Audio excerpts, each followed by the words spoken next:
Start Network is here. Hold no punches! I'm real revolutionary right now. Support this man, Black Media. He makes sure that our stories are told. Thank you for being the voice of Black America, Roland. Stay black. I love y'all. All momentum we have now, we have to keep this going. The video looks phenomenal. See, there's a difference between Black Star Network and Black-owned media and something like CNN. You can't be Black-owned media and be scared. It's time to be smart. Bring your eyeballs home. You dig?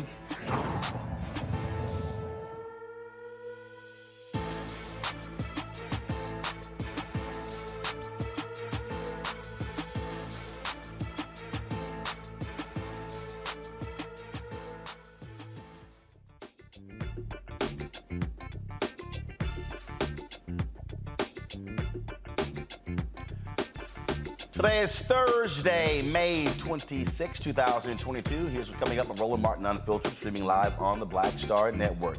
A 9-year-old fourth grader recounts the moments when a gunman barricaded himself in a classroom, killing 22 people. You hear this child describe how he heard the shell casing fall on the floor and how he knew it was safe to escape. Also, the husband of one of the teachers who died in the massacre, he himself has now died of a heart attack. And yet that idiot Senator Ted Cruz is kind of blaming the school for Tuesday's massacre. And wait till we show you how a Sky News crew just lit his behind up over the shootings. And why are cops all of a sudden now changing their story?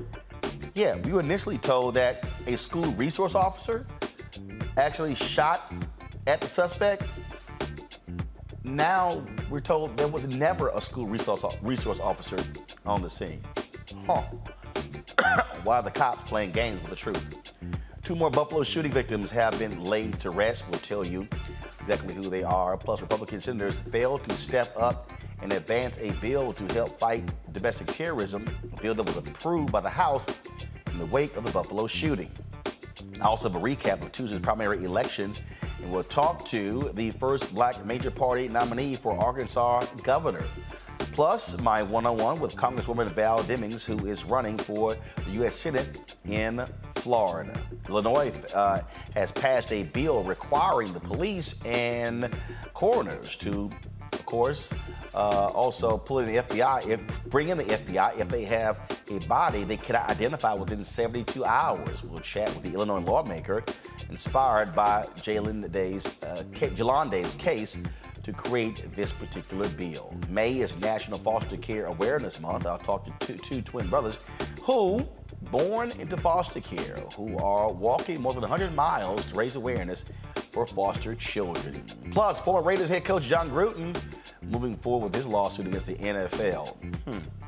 You remember the one who got fired because of his crazy-ass comments caught in the email? Same Jon Gruden. Folks, it's time to bring the funk. I'm Roland Martin Unfiltered on the Black Star Network. Let's go. He's got it. Whatever the biz, he's on it. Whatever it is, he's got the scoop, the fact, the find. And when it breaks, he's right on time and it's rolling. Best believe he's knowing. Putting it down from sports to news to politics. With entertainment just for kicks, he's rolling. It's on go, roll, y'all. It's Roland Martin, yeah. Rolling with Roland now. He's funky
Folks, it is just continuing bad news out of Uvalde, Texas, where just people are just dealing with the tragedy of 19 children being gunned down in a classroom.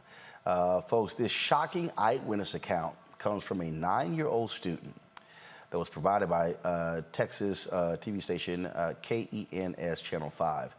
The details of when the domestic terrorist entered his classroom and killed 19 classmates and 2 teachers. Our next person's door, and then we have a door in the middle, and he opened it, and then he came in and he crouched a little bit, and he said it's time to die. When he shot, it was very loud and it hurt my ear. When I saw the bullets on the floor, when I heard the shooting through the door, I told my friend to hide under something so he won't find us. I was hiding hard, and I was telling my friend to not talk because he's gonna hear us. The cop said, "Help if you need help," and then one of the persons in my class said, "Help." The guy overheard, and he came in and shot her, and then the cops barged into that classroom, and the guy shot the cops, and the cops just started shooting. Opened the curtain, and then I just put my hand out, and then I got out with my friends because I knew it was the police when I saw the armor and the shield. There's another young student, 9-year-old girl, who said that she smeared blood on her body so the shooter would think that she was already dead. Controversy also has erupted because parental video now being released shows parents battling police outside of Robb Elementary School as they pleaded with cops to go into the school, but they stood idly by waiting for a tactical team to arrive.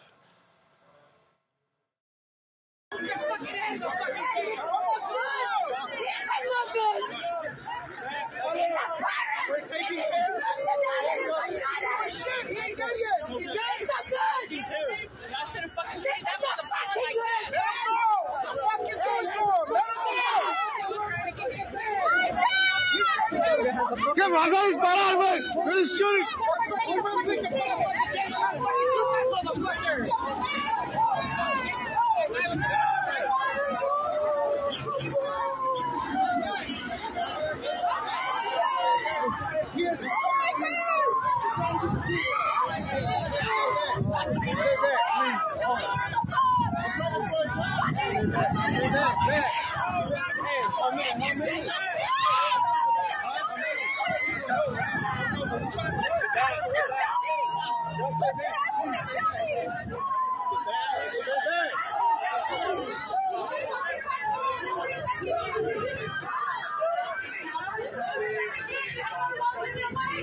Now, what has not been established is when that video was shot, was it taken before cops stormed in or after? But it has been spreading like wildfire. The Associated Press reported on these parents stating that some of the parents were trying to actually get into the school to save their children.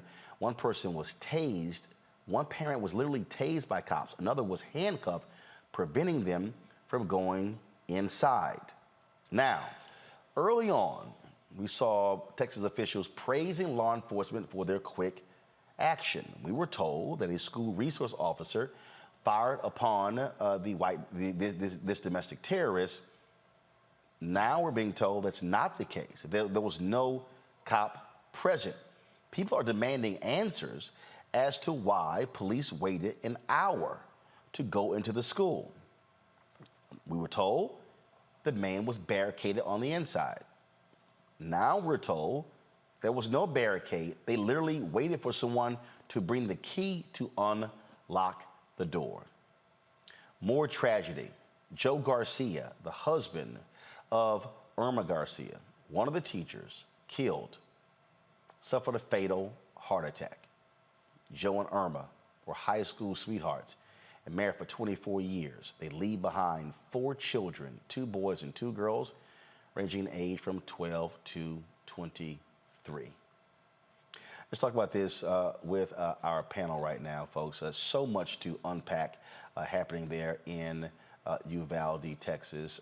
Joining us is, of course, Dr. Larry Walker, assistant professor for the University of Central Florida, Dr. Greg Carr, Department of Afro-American Studies at Howard University, and Terrain Walker, founder of Context Media.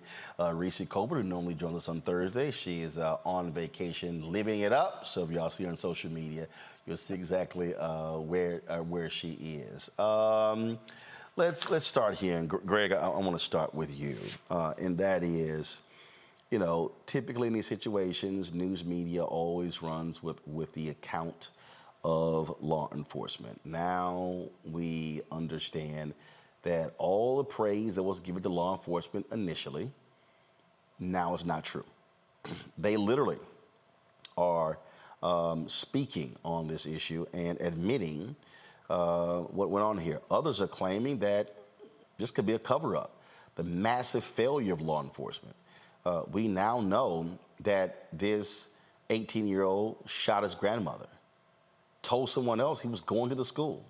The school, my understanding, the school was never notified there was a threat against them. And so as more details emerge, there are a lot of questions for the city of Uvalde, for the police department, and for all those law enforcement officers who were on the scene, who waited outside for an hour to go inside of that school. And in fact, another young boy reported that law enforcement were on the outside, and they asked for the students to call for help. One of them did, and then he was shot. Yes. Yes, Roland, it's not going to cost the patrollers anything. They don't have any concern for life other than their own. They demonstrated that. And as you said, it hasn't been established where in the sequence of events, the video that you just shared with us, with the parents being held at bay by those fine law enforcement punks outside the school as their children were being shot at in the school. And we don't know where that falls in the sequence. But one thing is absolutely clear. They have proven time and time again that they will not change their behavior until their backs are broken. And that's going to have to happen politically. Watching yesterday, as you broadcast from Black Lives Matter Square here in D.C., and watching the video that you shared at that time and the day before, we're getting a very clear consensus here. When Beto O'Rourke challenged the shovel-mouthed bastard who was the governor of the state of Texas and his punk attorney general and lieutenant governor, it's very clear that that same law enforcement mentality was present at that press conference. Hands on their belt buckles, projecting their shrunken manhood, 10-gallon cowboy hats on. Meanwhile, people are dying.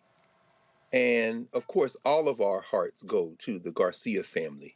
That brother and one of the family members, as I read the reports today, is attested to have said that the man basically died of a broken heart. He died of sorrow. His wife, who had been a teacher for almost a quarter century, lost her life, and in her arms was a child that she was protecting. Now, that's a true hero, not those punk cops standing outside pushing people back.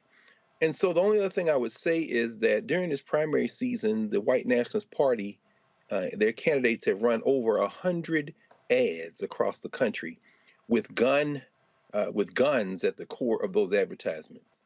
The shriveled Klan-adjacent governor of Alabama, Kay Ivey, shooting a baby 38. The punk governor of Georgia, Brian Kemp, who campaigned with a rifle across his lap when he stole the election from Stacey Abrams 4 years ago, and so forth and so on.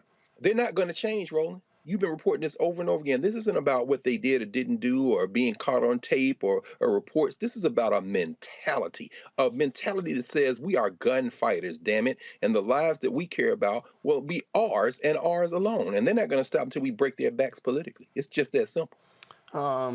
Larry, just looking at just how crazy this thing is changing. Again, all of a sudden, we're hearing a totally different story about the role of law enforcement and what they were doing. And you just sit here and just sort of just shake your head, because now they're trying to figure out, okay, what's now going to be the story? All that praise for law enforcement now has to get pulled back when we begin to find out what really, really happened here. So, Roland, you have folks rewriting the script multiple times within a 36-hour period.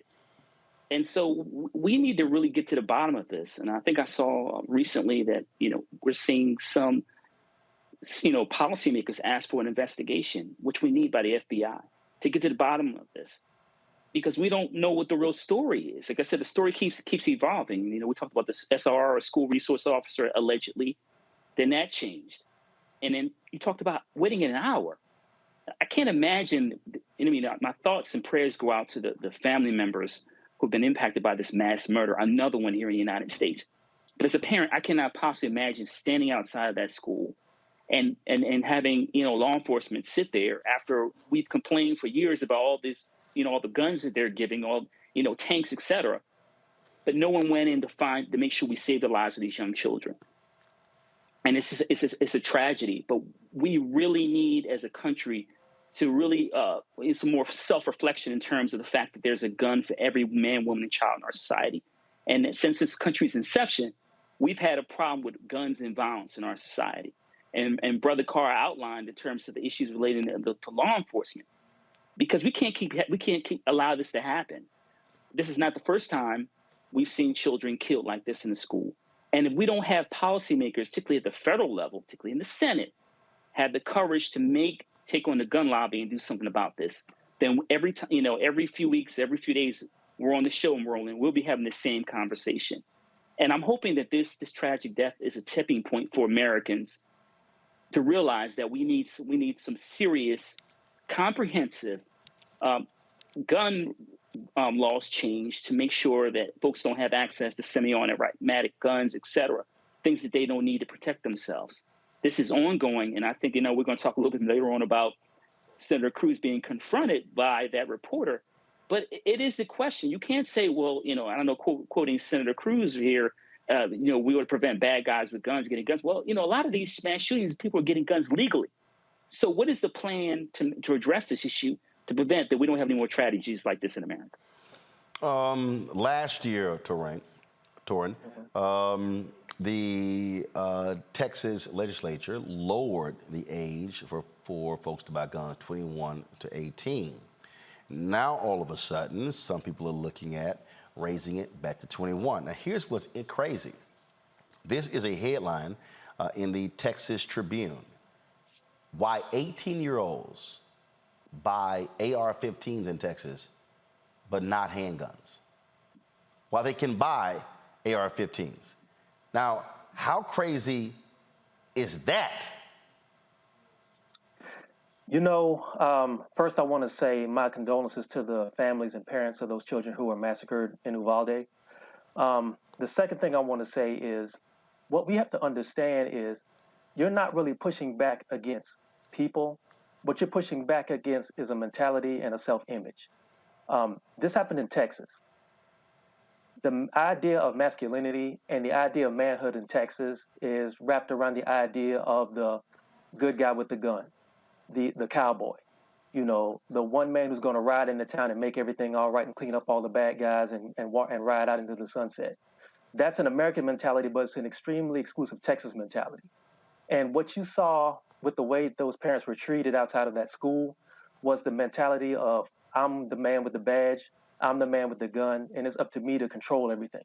Now, I will say this, because we don't know exactly what the time frame was of those parents, you know, being hysterical and when the cops pulled in, we don't know if they were actually trying to get into the school. But I will say, if you are a human being and you're dealing with parents who are faced with the possibility that they might be losing their child, there's a level of tact and there's a level of compassion that you have to have while containing the situation so they don't endanger themselves. What we saw was people who were afraid of losing control, afraid of their authority being challenged, and they reacted in the worst way possible. Now, as far as the idea of children who are, young adults who are 18 being able to get an assault rifle, again, that goes back to the mentality in Texas where if you have a weapon, then you're automatically seen as the defender. You automatically see yourself as the defender. And that's a mentality that's going to be very, very hard to unpack because it goes back 200 years, maybe 300 in that society. You know, again, you know, the culture in America is John Wayne. The culture in America is the Alamo. It's all these images that we are imprinted with. And if you're dealing with young men who feel powerless in any other way, and they feel like they can get power through a gun or they can be heard through a gun, that's a mentality that you're going to have to change. You can enact laws to push back against that, but until you deal with the root cause of that and you deal with the mentality that pushes that forward, nothing's really going to change in the society. And to the other brother's point, unfortunately, I don't think that this is going to be much of a tipping point because I don't think a lot of legislatures have enough moral courage to make it a tipping point. We live in a white-dominated society, and if Sandy Hook wasn't a tipping point, if the school Parkland wasn't a tipping point, those were, of affluent young white kids. If people are willing to let gun laws stand the way they are when their own children are being slaughtered, this with black children and with Hispanic children is not going to change much, unfortunately. That may sound pessimistic, but that's just the way I feel about it. And when you look at these politicians and how they obfuscate, how they actually just run from any sort of accountability, it's a perfect example. Cancun Ted Cruz. He was interviewed by a reporter for Sky News. And if you want to see somebody who's used to being yellow and running, watch this pathetic excuse for a human being. There are 19 sets of parents who are never going to get to kiss their child goodnight again. Is this the moment to reform gun laws? You know, it's easy to go to politics. But it's important. It's at the heart of the issue. I get that that's where the media likes to go. No, it's not. It's where many of the people we've talked to here like to go. The proposals from Democrats in the media, inevitably, when some violent psychopath murders people. A violent psychopath who's able to get a weapon so easily.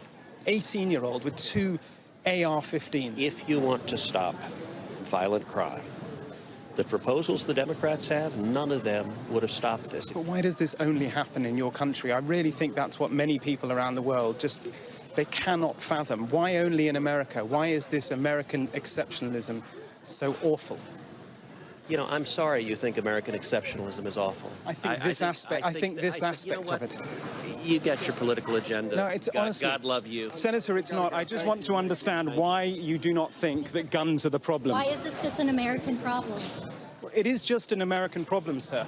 Mr. Cruz, why is America the only country that faces this kind of mass shooting? But you can't answer that. You can't answer that, can you, sir? You can't answer that. Why is this country? Why is it that people come from all over the world to America? Because it's the freest, most prosperous, safest country on earth. It may be the freest, it may be the most popular. Why are our kids dying in school? Oh, no, Larry, you can't dare question American exceptionalism. Oh, and then Ted Cruz is just gonna be just so upset. So, Roland, you and I have been in politics for a long time. He's just waiting for a particular word or phrase to say he can't talk to you anymore because the reporter was asking him legitimate questions. Why is it we have these mass shootings consistently in the United States and they don't happen anymore? And so obviously when he said American exceptionalism,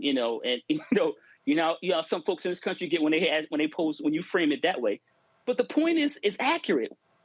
These mass shootings occur consistently in the United States. And once again, we talk about the connection between, the other colleague talked about the issue of culture, right?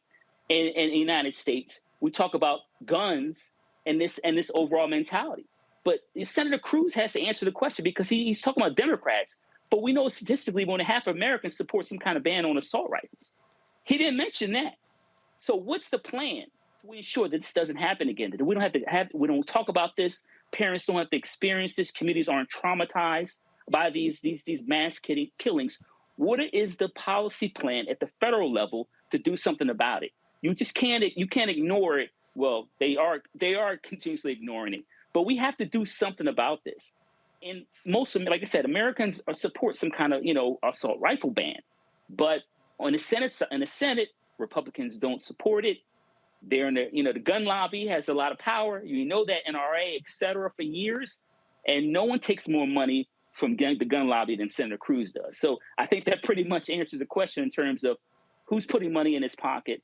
And then why does he respond the way he did? And why does he, support common sense gun laws? Teron, I love how they go, whoa, these things that it would not have prevented it. They literally pass bills every day and fund things that don't actually prevent something from happening. Every single day. So there's a notion that, if your proposal cannot prevent it. Well, first of all, we know for a fact, Ted, that if this person wasn't able to buy AR-15s, they wouldn't have used AR-15s. if they couldn't buy a weapon until they were 21, he was 18. He would have to wait. But see, they don't like those things. The idea that you can't do preventative measures that could lessen the possibility of one of these things. Oh, no, it has to completely prevent it from happening. You know, sometimes I wish that America had the same thing they have in England, where they have prime minister's questions time, and you probably see it on C-SPAN, where like when you have to stand up in Congress and offer your position and you get yelled at by the people in the opposition. We don't have that in this country, and I wish we did.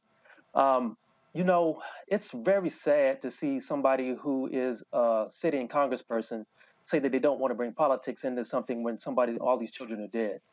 It really shows a lack of respect for the families. It shows a lack of respect for the bereaved, and it shows real moral cowardice. And unfortunately, moral cowardice is what drives people like Senator Cruz.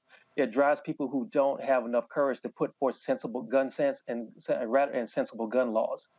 Unfortunately, like I said before, you know, there's a mentality in this country where people equate the idea of gun ownership with independence, and to a point that's true.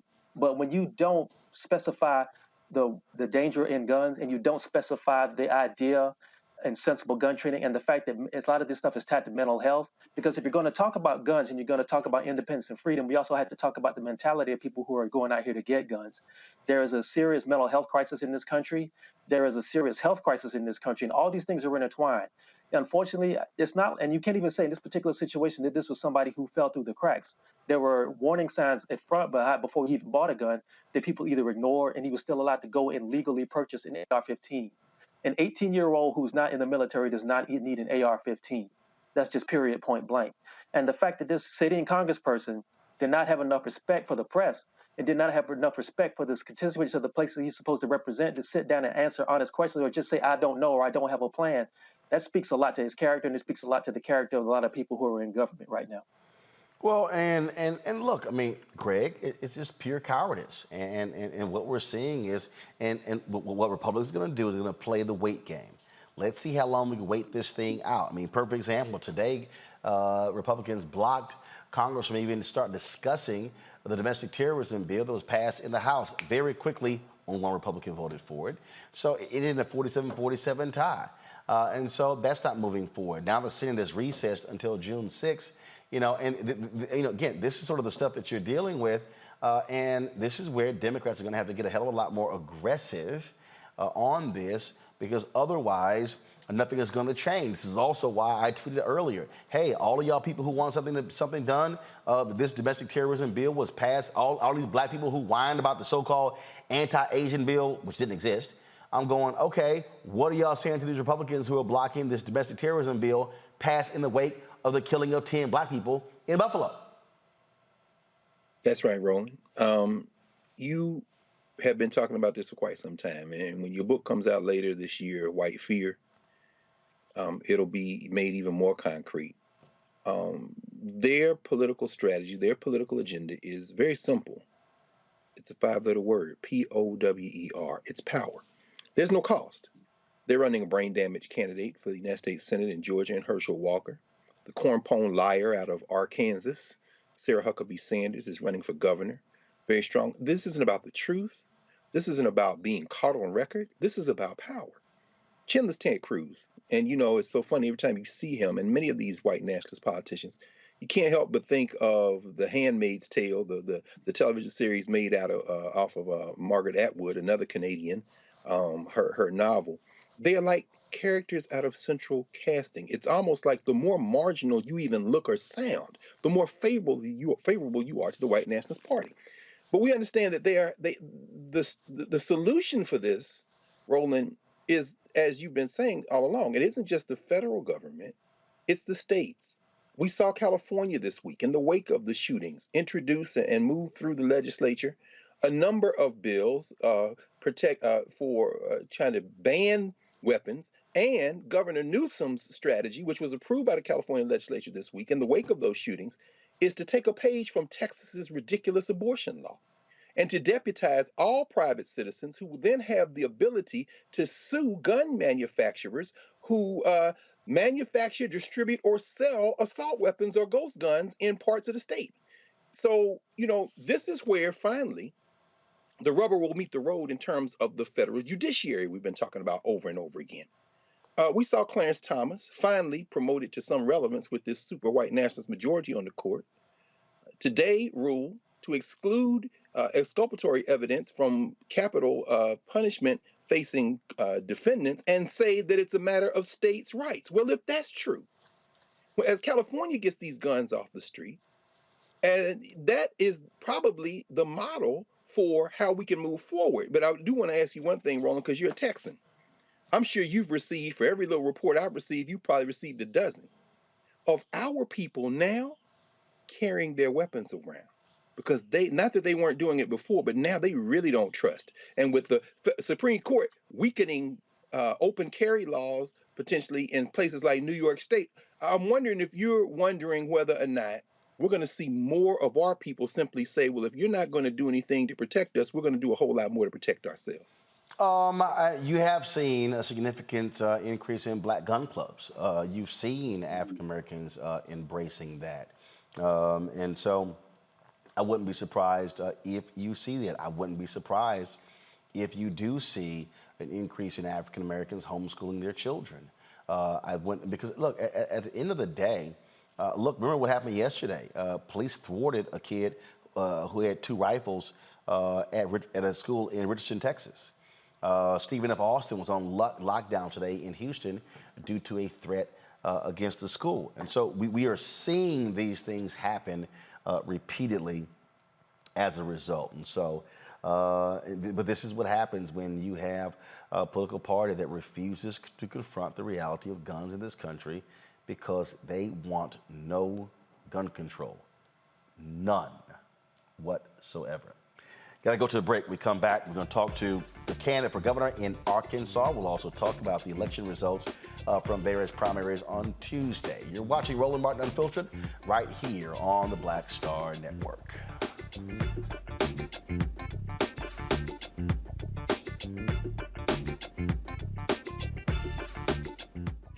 Next on A Balanced Life, we're talking everything from prayer to exercise to positive affirmations and everything that's needed to keep you strong and along your way. That's on a next A Balanced Life with me, Dr. Jackie, on Black Star Network.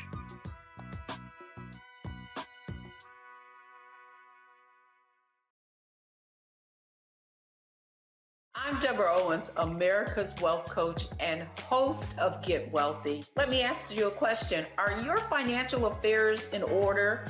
Or are you like Prince, Aretha Franklin, and Chadwick Boseman, celebrities that passed away with no will? Well, that's the topic we're covering on our next Get Wealthy program. Do you have the proper strategies in place to make sure that your assets and everything that you've worked so hard for pass on to the next generation and you create legacy wealth? So I encourage people to be thinking about what is the long-term plan as opposed to just for today or just right after I pass away. That's right here on Get Wealthy, only on Black Star Network. Hey everybody, this is Sherry Shepherd. You're watching Roland Martin Unfiltered, and while he's doing Unfiltered, I'm practicing the wobble. Yes, I am. Because Roland Martin's the one, he will do it backwards, he will do it on the side. He messes everybody up when he gets into the wobble, because he doesn't know how to do it, so he does it backwards. And it just messes me up every single time. So I'm working on it. I got it. You got Roland Martin. Hi, my name is LaToya Luckett, and you're watching Roland Martin Unfiltered. What's going on, everybody? It's your boy, Mac Wiles, and you are watching Roland Martin Unfiltered. What's up, y'all? It's Ryan Destiny, and you're watching Roland Martin Unfiltered. What up, Lana Well, and you are watching Roland Martin Unfiltered.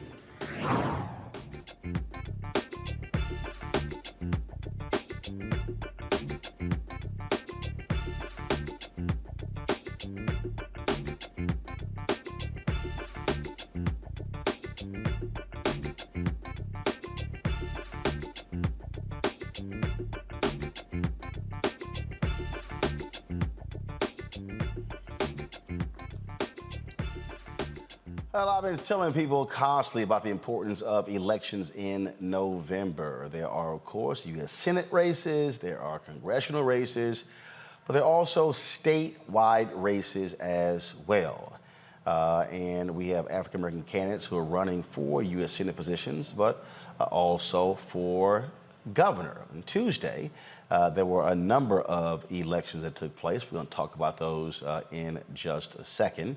But joining us right now is someone who is going to be the Democratic nominee for governor in Arkansas. He is going to be facing Sarah Huckabee, who easily won the Republican nomination. Chris Jones joins us right now. Chris, glad to have you on Roland Martin Unfiltered. Good to be on, Roland. Good to be on.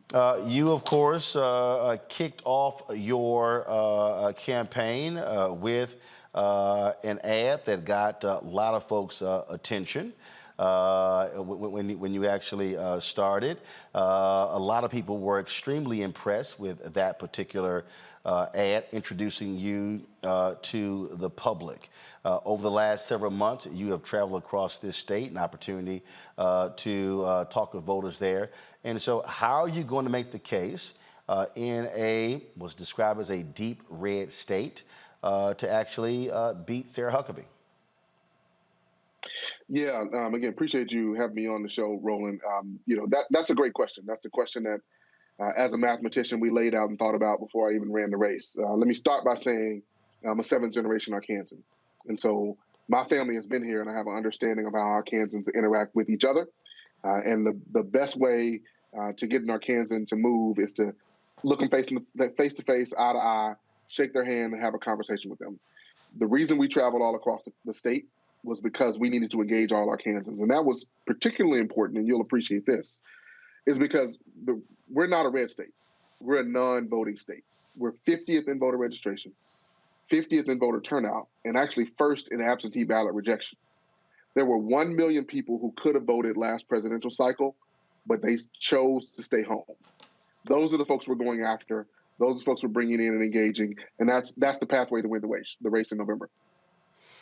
It's interesting you make that point, because that's something that Reverend William Barber often talks about when he talks about low-income voters, poor voters, individuals who have checked out of elections. And so how have you gotten the Democratic Governors Association to support that? And when you look at the numbers in terms of the last election, what number are you trying to hit? Obviously, you want to get as many votes as possible, but in order for you to win, what number must you hit to secure a victory? Yeah, we've been in contact with the Democratic Governors Association and with the Democratic National Committee. They are supportive. They've been giving us advice, counsel. They're going to be supporting with resources. I'll say this, and when you think about the electorate here, the number we're trying to win, we think that the race is going to land at a presidential level, which is big for a off-year election in Arkansas. There are 3 million people in our state, and the last gubernatorial election, about 890,000 people voted. The last presidential in 2020, about 1.2 million people voted. Now, what's interesting about our race now? I'm sorry, go ahead. I was going to say, in just Tuesday, our primary election turnout was about on par with the 2020 presidential election turnout. So we believe that we're going to get close to those numbers. And what that means for us is we need to get about 650 to 675,000 people to not only turn out, but to vote Chris Jones for governor. And so the strategy to do so, how are you reaching out to Black organizations? How are you engaging Black fraternities and sororities, Links, Freemason, Eastern Shore, Prince Hall Mason? How are you sort of putting that coalition together to get people there? Because at the end of the day, it's a huge task at hand, because there are many people who are simply saying, you have no shot. That's literally what folks are saying. Fine, you're running. They're saying you got no shot at winning. Yeah, it's interesting. A lot of folks said we had no shot at winning the nomination, and we cleared a crowded field, which included a formerly elected official. There were 5 of us total, and we got 70% of the vote in the crowded field. So now, I'm not saying it's going to be easy, and I'll go back. You might not remember this, but some years ago, you were the keynote speaker at the MLK breakfast at MIT, and I was there at the time. Is it MIT? Yeah, at MIT. No. I remember. Yeah. So, and I say that to say that, so we met and we connected, and that's a place where you take complex problems, you take complex situations, and you break it down, and you can clear a pathway. Now, again, don't get me wrong, it's not going to be easy. It's going to take fraternities and sororities, which we are engaging with, churches, a huge network. I've just as recently as yesterday, I met with a group of church pastors, and we're talking about various strategies across the state and how we make sure we continue to engage with churches. It takes old, long-time, tried and true leaders. Met with one just earlier today and talked about messaging, how we're answering questions, how we're engaging with the right folks and bringing people together. And it's going to take a coalition not only of African Americans, particularly in the Delta and South Arkansas, but of white folks and of Hispanic folks. So it's going to have to be a broad coalition to come together to reach that number. And on that particular point there, when it comes to reaching those white voters, again, the Poor People's Campaign has done a very good job of going at them economics, going at them and saying, hey, look, you're over here voting for the same party and they have not delivered for you and taking you for granted. And so what have your conversations been like with white voters who are conservative voters in Arkansas? Because you're going to have somebody who Donald Trump is going to be coming through there. They're going to be yelling MAGA and having their hats and everything. But when you look at the numbers, when you look at the economic numbers, when you look at the education numbers, ain't like Arkansas is killing it. Right. I mean, we're 47, 48 in education. We're bottom 5 in health. We're bottom 5 in infrastructure. We're bottom 5 in broadband. My conversations are about those kitchen table issues. And when you think about it, our agenda is pretty simple. And we talk about this in all 75 counties. And I'm going to tell you a story I had with a conversation with a guy in South Arkansas in a second. But our agenda is spreading PB&J across the state. So wherever I go, I talk about the idea of spreading PB&J. And the reason we say spreading, you think about the peanut butter and jelly sandwich. If you have a bad sandwich, you take a bite and all you get is dry bread. And I talk about the fact that there are too many places across Arkansas that when you take a bite, all you get is dry bread. But PB&J is preschool, broadband, and jobs. It's quality education starting with pre-K. And we know that pre-K is important because if you have a great pre-K experience, then you're more likely to read at grade level. You're more likely to graduate on time. You're more likely to have a living wage job. All issues in Arkansas. By the way, my hometown of Pine Bluff, Arkansas, 9 out of 10 kids in school there are not reading at grade level. Pre-K helps with that. You're less likely to go to prison. Arkansas incarcerates more people than most countries on our planet. And so we can begin to solve that problem by investing in pre-K. The B in PB&J is broadband, and that's a proxy for infrastructure. And then the J in PB&J is jobs, and particularly in those areas that have been left out and marginalized in the Delta, where we find a higher percentage of African Americans. So I'm having those conversations. But to your other point, I'm talking with white folks across the state. And I had a conversation in a place called Louisville, and we were at a restaurant, Sterling's Place. There was a guy named Jim, he had a cutoff shirt, it was plaid. If you look at him, you'll say there's no way he's going to vote for a Democrat, and he's certainly not going to vote for a black man. So I tapped him on the shoulder, and I said, hey, I'm Chris Jones, I'm running for governor. He gave me a little weird look, but after we talked for about 5 seconds, he said, look, let me tell you, I just want my asphalt fixed. That was an opportunity to talk to him about PB&J, the B, infrastructure, and how the next governor is going to decide where the infrastructure money is going, how his hometown of Louisville in Lafayette County, South Arkansas, has been left out and neglected for so long, and that's why his roads aren't fixed yet, and how as governor, the fact that I'm showing up is an indication that I'm committed to making sure that the roads get fixed in Louisville. And he said, you know what, I like that, I'm a Republican, but I'm going to support you. So those are the conversations we're having, and I think it matters. All right, before I go to my questions, this is the ad I was talking about that actually caused a lot of people across the country to take notice of your campaign. Let's see. Get this. There we go. To me. All right, folks, do you have the audio? I'm also an ordained minister. All right. Now imagine that this stole represents time. Not just my lifetime, but my ancestors and my children. As a Christian, I thank God every day for that time. As a physicist, I know that time is also relative. And with the right amount of energy, you can bend it and be anywhere. My ancestors labored in the soil of rural Arkansas, making my 3 daughters 8th generation Arkansans. By the 1940s, my pawpaw Jesse Torrance, with his 3rd grade education, was driving a truck he couldn't afford to own. But by the 1980s, he was helping me set up my own business. His legacy was entrepreneurship and hard work. 2, 1, and liftoff. Liftoff. But some lessons were tougher than others. That moment, something opened up in me, a world of science and sacrifice, service and exploration. I knew then that I wanted to be an astronaut.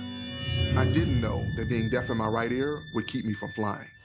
10 years later, I accepted a full NASA scholarship, and my life changed forever.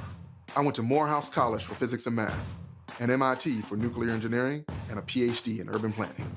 And along the way, God just blessed me. My wife is Dr. Geraldine Jones. She's an Air Force veteran and ER doc. She's my partner and an incredible mom to our girls.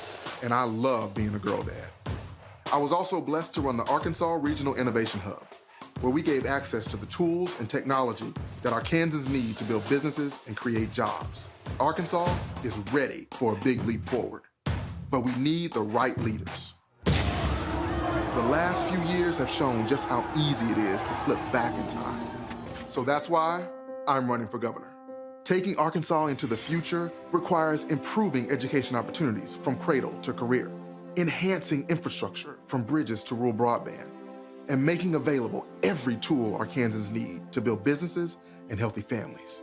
It's about living up to our potential. It's about living out our values.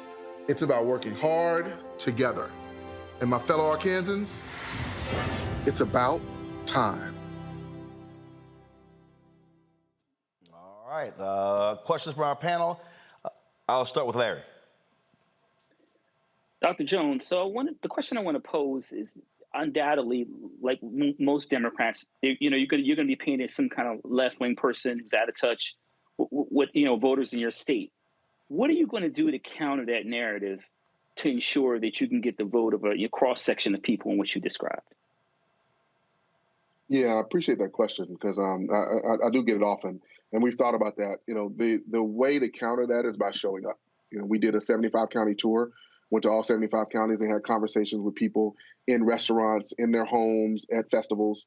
And now, starting next week, we're going to do another 75-county tour, and it's called the Walk a Mile in Your Shoes Tour, where we're meeting folks where they are. I'm going to walk a mile with folks in every single county in the state. And a part of that is also going to be, again, showing up on their porches, going to their shifts at work with them, showing up at festivals, and having these conversations, because it's the conversations that allow us to break through that typical party identification, because that's what people kind of default to. But once you have those conversations, it definitely changes the narrative. Teron? Dr. Jones, my question is specifically for Black voters. There is a lot of frustration and there's a lot of pain coming from Black voters right now because they feel like they religiously go out to vote, but a lot of their concerns are not taken care of, or their needs are not being listened to or not being met. How do you plan to counter that in Arkansas? Yeah, I mean, I hear it often. In fact, I heard it today when I was having a conversation. That pain comes from lack of resources for mental health services. That pain comes from over-incarceration and investment in things like prison as opposed to investment in pre-K. That pain comes from poor schools and no economic development. The way we counter that is by talking about not only what I've done. I ran the Arkansas Regional Innovation Hub, and we specifically work with communities across the state. And they were low-income communities. They were African-American communities. They were Hispanic and Marshallese communities. And we work with them to build entrepreneurship and to strengthen education.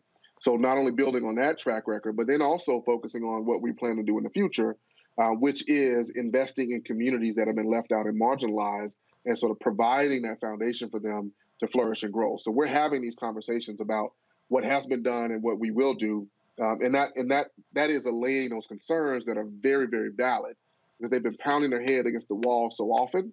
And the rational reaction is, if I keep doing the same thing and I get the same response, then I need to change my behavior. And so we're telling them that this is a different environment and a different moment. And the last thing I'll say is that we talk about the reality of the moment, in that you're facing a choice between someone who's showing up, talking with you, listening to your concerns now as I'm trying to get the job, versus someone who literally stood on stage and lied for twice impeached president, and versus someone who's saying that I don't have to show up, I don't have to talk to reporters, I don't have to talk to Arkansans, because I feel like I deserve it and I own it and it's going to be mine already. All right, Greg. Thank you, Roland, and thank you, Dr. Jones. We know that this isn't about intelligence. This isn't about preparation. If it were, there wouldn't be. It'd be obviously you'd be headed toward an acclamation. I watched you in several interviews. I mean, you visited every county in the state. We know that. And I remember when that ad first came out, I was like, man, this is incredible. But as one of my old heads, Holly Garima, the filmmaker, says, you are a reminder black, you and your wife. In other words, you're a reminder of the elephant in the room, which is race, of course. Given your background, not only, Go Maroon Tigers, but also your work in city planning, your work in how you envision, the future. Two quick questions. Number one, what's your relationship with the business communities in Arkansas? Because it would seem that if they would come out forcefully for you, you might be able to overwhelm those white nationalists that say, I may be outside, but damn it, I'm white. And then the second question I would ask is, what kind of support do you need, and how careful do you have to be so that if, say, the DNC or other outside folks say, let's get in here with some support, that doesn't kind of stimulate folk to react against you by saying the same way they said in the civil rights movement, these outsiders are coming in. How careful do you have to be about outside stuff and then, the business community question? Yeah, I'll start with the second outside question, which again, the way you framed it is great. The real question is, where's the focus of the agenda, right? So having outside support is going to be needed. And we cannot win this race without everyone, internal and external, coming in and saying, hey, look, I'm going to invest in some way and in some level. And people understand that. But the question is, where's the agenda focused? And where's the conversation focused? And so when we go out and about, we're always talking about, the fact that I-40 was shut down, and that was $25 million in economic activity lost. The fact that West Memphis is in need of a 911 system. The satellite poles are needed. We talk about the fact that Madison County only has 2 ambulances, and folks literally had a heart attack, and the ambulance was on the other side of the county and couldn't get there. So when we talk about those conversations, then people can begin to get beyond the fact that, well, who are you supporting? Who is supporting you, if you would? Because we need national resources. The other benefit is that she's already nationalized the race. She's made it hyper-national. And so the question that Arkansans are asking themselves is, well, if we're getting this attention and these resources, then how is it benefiting me? Who's going to care most about me? And that's the question that we're providing an answer to. And then your sort of first question, remind me what your first question was again? Yeah, and my friend Holly Garima, who's Ethiopian filmmaker, lived here most of his life. He says, in this country, the success story that you outlined begins with slavery, which means it's a reminder. Mm-hmm. It's almost like a grievance narrative compared to African people who come here from other places, and they are from somewhere else, blacks. The African people in this country are reminder blacks. And I'm wondering how you overcome this notion that clearly you're a community-made man, you and your wife, MD, community-made couple and family. But for some people, and again, it's this idea that, it doesn't matter how smart he is. It doesn't matter how wonderful they are. It doesn't matter what vision he has for me. My whiteness is all I have, and I can't see past that. How do you deal with that? Yeah. Well, part of it is we committed to being authentic no matter what. So I am who I am. My experiences are what they are, and I want to bring all that to bear to serve Arkansas. The other part of it is, folks understand at the end of the day who's going to be better for my pocketbook. Who knows about the dynamics of Arkansas's economy enough to be able to benefit me? who knows about attracting business enough to be able to benefit me? And I'm in my work with the Arkansas Regional Innovation Hub, because I think you made a great point about how are business leaders supporting. We work directly with the business community. In fact, the current governor appointed me to an entrepreneurship accelerator program where we were providing grants to organizations that were focused in various early stage technology areas. So I have lots of relationships with business leaders across the state. And those business leaders are the ones that have conversations and say, well, hey, we might be Republican, we might be independent, but we've worked with this guy and we understand that he is really trying to bring some benefit to various communities across the state. All right, then. Well, Chris Jones, we certainly appreciate it.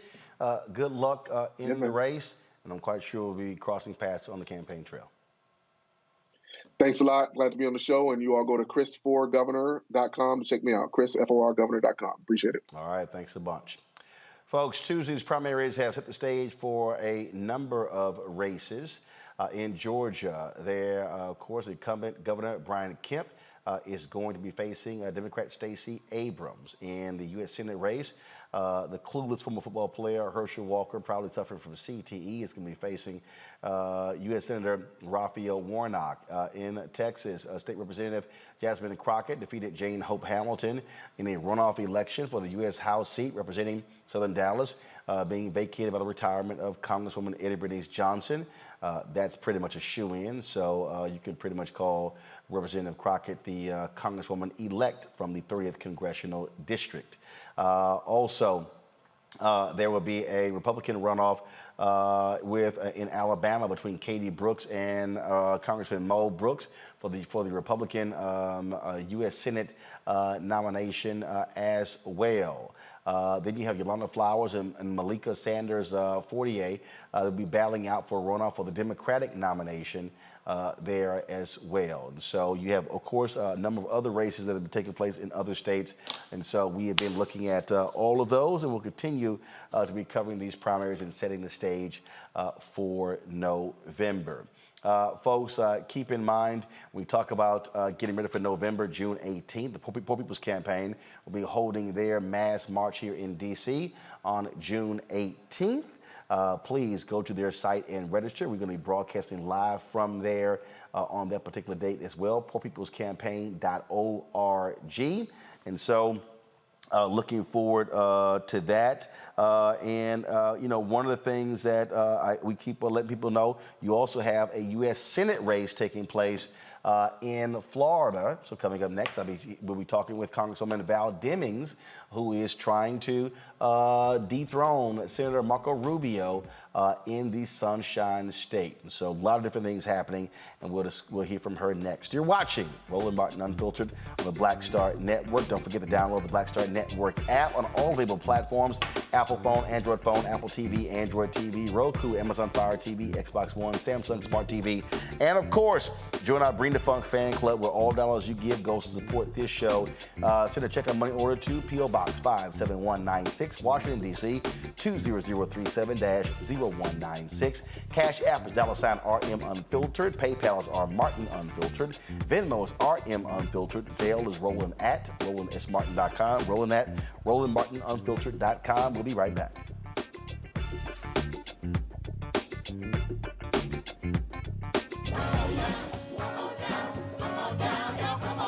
Welcome you to the launch of the Mass Poor People's Low Wage Assembly and Moral March on Washington, D.C., June 18, 2022. We are a new, unsettling force, and we are powerful. New, unsettling force, and we are here. We're rising up to demonstrate the compelling power that we, poor and low-income people, have to reconstruct society from the bottom up. And we need to do it with the loudest voices possible, the biggest actions possible. Because we know that there is no scarcity in this land. The only scarcity is the moral will to do what's right. Hold on, just a little while longer. We are those with sub-minimum wage jobs who can't afford sky-high rent. People with disabilities are the fastest growing minority group. It's crazy to me that in 2021, it's still legal for workplaces to pay a sub-minimum wage to people with disabilities. There are still so much trial and tribulations that we go through as Indigenous people. We can't get a decent wage to sustain ourselves, nor can we get adequate housing. Veterans across this nation say enough is enough. We can't pat essential workers on the back on one day and then cut their health care the next day. Health is a political choice. What more do I need to do to prove that my voice is just as valuable as anyone else's? There are still forces in denial that would try to slow walk our transition to a clean economy and a just future for us all. We have an immoral system run by immoral people. But together we walk and we fight. It's time for a change. Reconstruyamos esta gran nación. See, we are people of resilience as we fight these interlocking injustices together. When we work together, mobilize together, and rise together, we become a voice for the voiceless, and we become an agent of change in a time where great change is needed.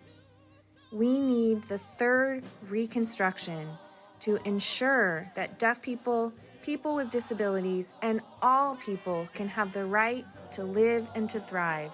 We know what they are doing, but the question is, what are we going to do? Reconstruction begins when we change our mentality and say it's time for you to get your foot off of my neck.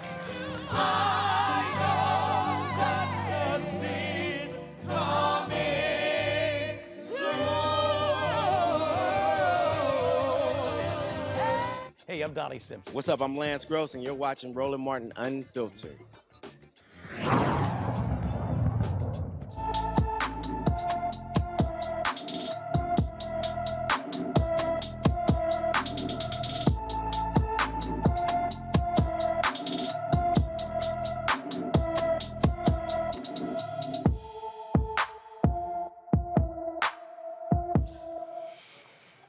All right, folks, in today's Black and Missing, Tyshana Jones hasn't been seen since March 30th. The Philadelphia, Pennsylvania native, 5 feet 4 inches tall, weighs 193 pounds, has black hair and brown eyes, and wears braces. Anyone with information about Tyshana Jones should call the Philadelphia Police Department at 215-418-0265, 215-418-0265.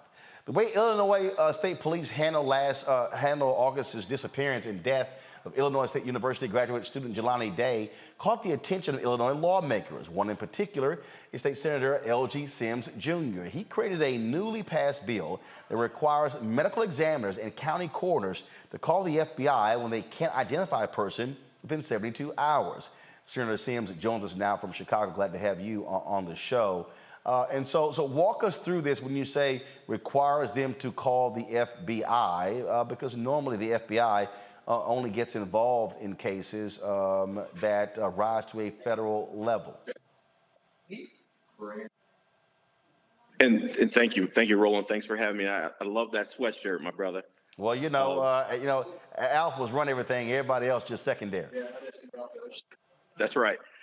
So the new law, Senate Bill 3932, as you mentioned, was spurred and sparked by the disappearance of Mr. Jelani Day. Mr. Day was he was reported missing on August 24th, discovered on September 4th, but wasn't identified until September 24th. What this new law will require is if a medical examiner or coroner has custody of human remains that aren't identified within 72 hours, then that coroner or medical examiner would have to reach out to the Federal Bureau of Investigations for assistance. What we are finding, particularly in the case of Mr. Day and other smaller counties around the state of Illinois, they don't have the resources necessary to identify remains or to process those remains quickly. So what we wanted to do was make sure that we provided those resources and take every opportunity to provide resources to get loved ones and bring closure to the loved ones. When you talk about the pain that Mrs. Day and the Day family experienced and all of Jelani's loved ones experienced, that's a terrible pain. But so we wanted to make sure we were shining a bright light on this issue. But also, there are other instances where individuals go missing. You have black people, black women in particular, they make up the 35% of all missing persons cases, even though black women are only 13% of the United States population. So we've got to make sure that, there was a case in my district, Miss Kiara Coles, who's a United States postal worker. She went missing and she has not been found. We've got to bring a priority to these missing persons and identify those individuals who have gone missing and help their loved ones get the closure they deserve. And first of all, how have local folks responded to this? There's been a great deal of positive support for the new law, as was talked about with Governor Pritzker identifying and signing the new law signing the bill into law. There was a groundswell of support, including from the loved ones of Mr. Day, and his family. That was one of the reasons why this was such a priority for us. There were individuals from across the state. Now to say that everyone was on board, that would not be true. There were some individuals who did not want the law in place because they felt that they could address these needs themselves. But the point is trying to get assistance to those who desperately need it. And that's really what we were trying to do. All right, then. Well, Senator Sims, certainly congratulations on that. And it was a case that we certainly covered, and it was certainly far too long it took to find him. And so hopefully that will not be the case when someone comes up missing in the future. Absolutely. I hope that I never want to hear that pain in any family's voice again. But I was so proud to be able to get this bill passed into law and to hear the joy in Mrs. Day's voice as we pass this law on behalf of Jelani, and she now knows that his legacy and his name will live on. All right, then. Well, that's absolutely true. We surely appreciate it. Thanks a lot. Great job. Thank you, my brother. Appreciate it. All right, take care. Talk to you soon. All right, folks, going to go to a break. We come back, we'll hear from Congresswoman Val Demings. She's trying to unseat Senator Marco Rubio in Florida. We'll talk about her campaign, her race, and what she wants to do for black businesses. You're watching Roland Martin Unfiltered on the Black Star Network. I'm Dr. Greg Carr, and coming up on the next Black Table, thinking about the Black freedom movement in a global way. Dr. John Monroe joins us to discuss his book, The Anti-Colonial Front, which maps the social justice movement in the United States and its impact internationally, from Asia to Africa, and how movements like anti-communism were used to slow down racial equality, like critical race theory today. Critical race theory today, communism back then, that's essentially mobilized to shut down any challenges to a given system of power. Connecting the civil rights movement to colonialism on the next Black Table, exclusively here on the Black Star Network.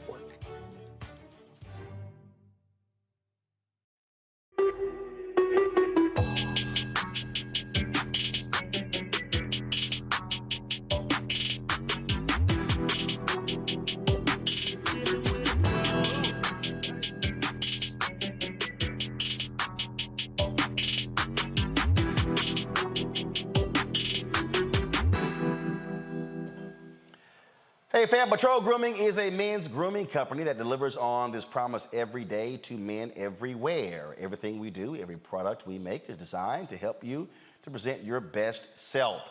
It's a promise they've kept since 1991 when they first introduced the Bump Control brand, the #1 men's product for a smooth, bump-free shave and silky skin. Millions of customers count on their exceptional skincare products, which can be found at more than 30,000 retail stores in more than 50 countries around the world. Now you can have exceptional beard and skincare products that are as unique as you are. Fellas, as we prepare to, of course, head back out into the world with COVID restrictions being lifted, it's time to get your groove back or visit www.patrolgrooming.com to order a Patrol Grooming box. Also use the discount code #Roland30 for a 30% discount at checkout. That's right, a 30% discount at checkout. It's the #Roland30. Folks, we certainly appreciate Patrol Grooming being a partner here at Roland Martin Unfiltered. This is Diala Riddle, and you're watching Roland Martin Unfiltered. Stay woke. This is Director X, the director of Superfly on the red carpet or the black carpet, and you're watching Roland Martin Unfiltered. Yo, what up, y'all? This is Jay Ellis, and you're watching Roland Martin Unfiltered. Hi, I'm Chaley Rose, and you're watching Roland Martin Unfiltered. I'm Lex Scott Davis, and you are watching Roland Martin Unfiltered. Hey, what's up, y'all? It's your boy Jacob Lattimore, and you're now watching Roland Martin right now.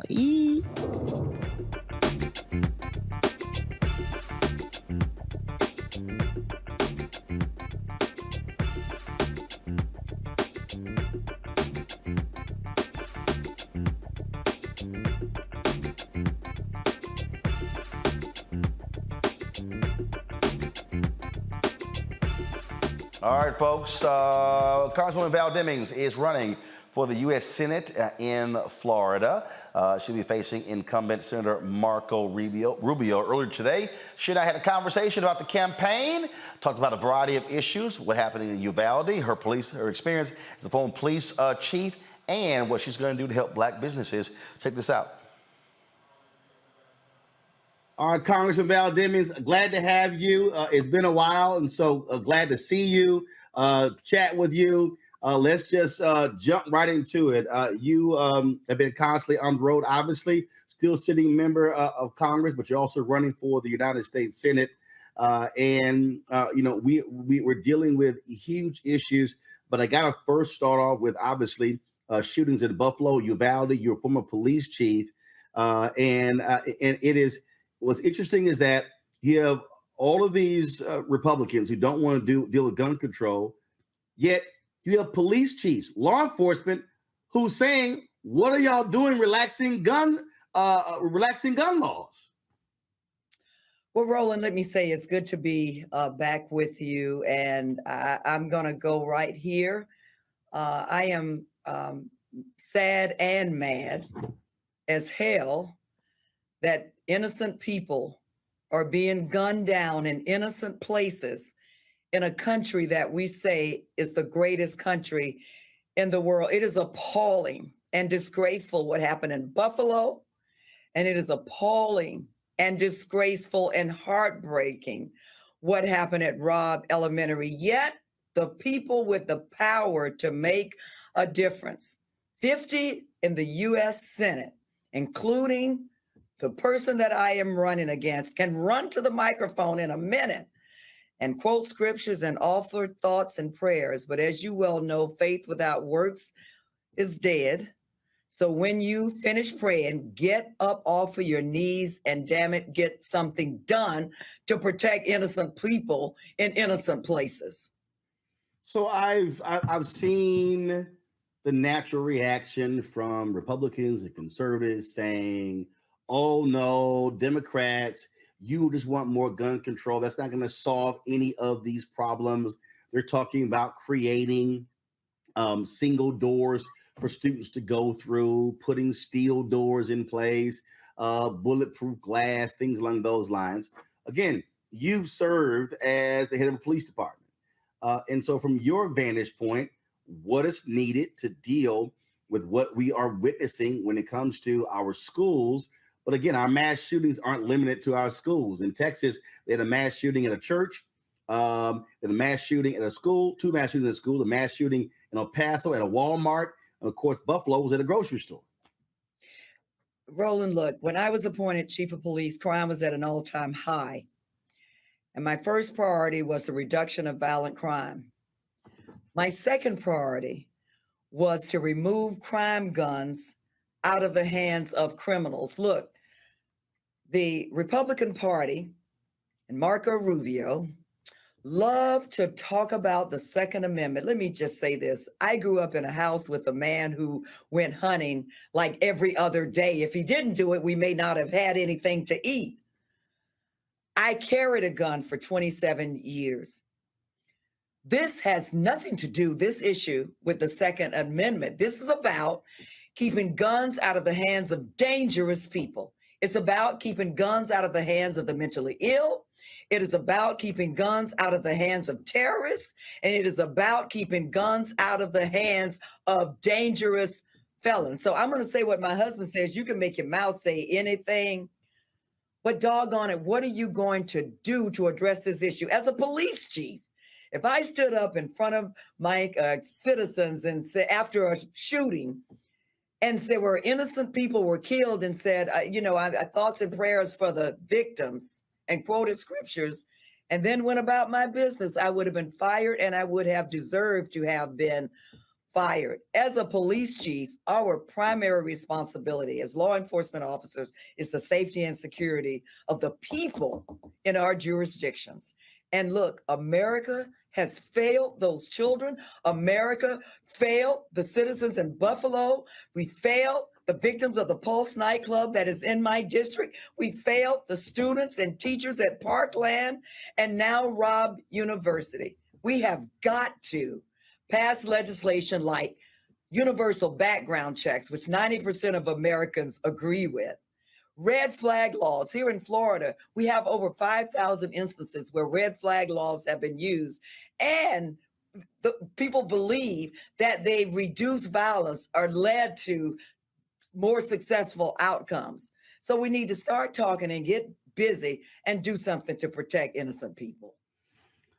As you're talking, I thought about yesterday's news conference. I sat there. I'm a native Texan, still vote there, and Governor Greg Abbott and Lieutenant Governor Dan Patrick were talking about mental illness.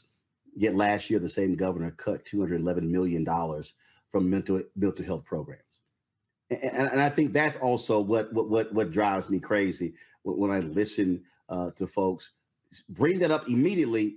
But then when you look at the voting record, they cut mental illness.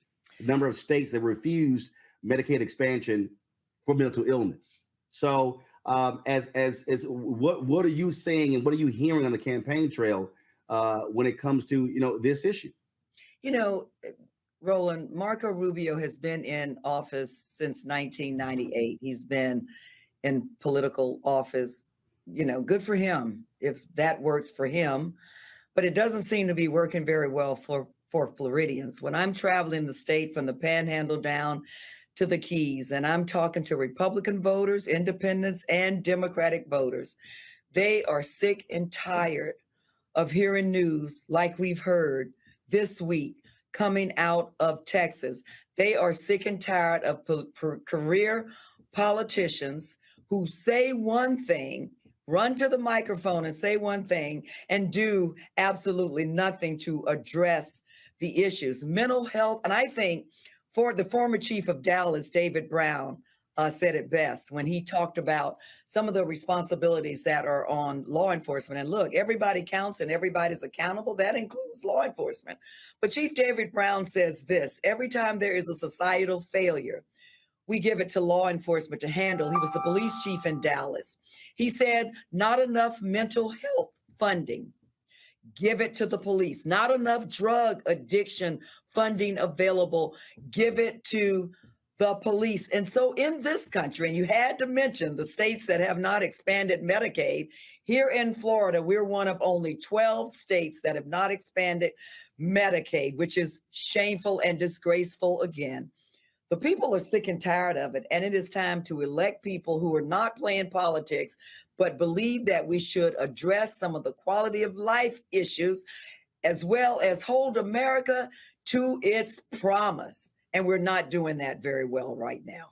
Now, on that particular point, what you just laid out there, you hear the people who are highly critical of defund the police. I've interviewed the people who said that.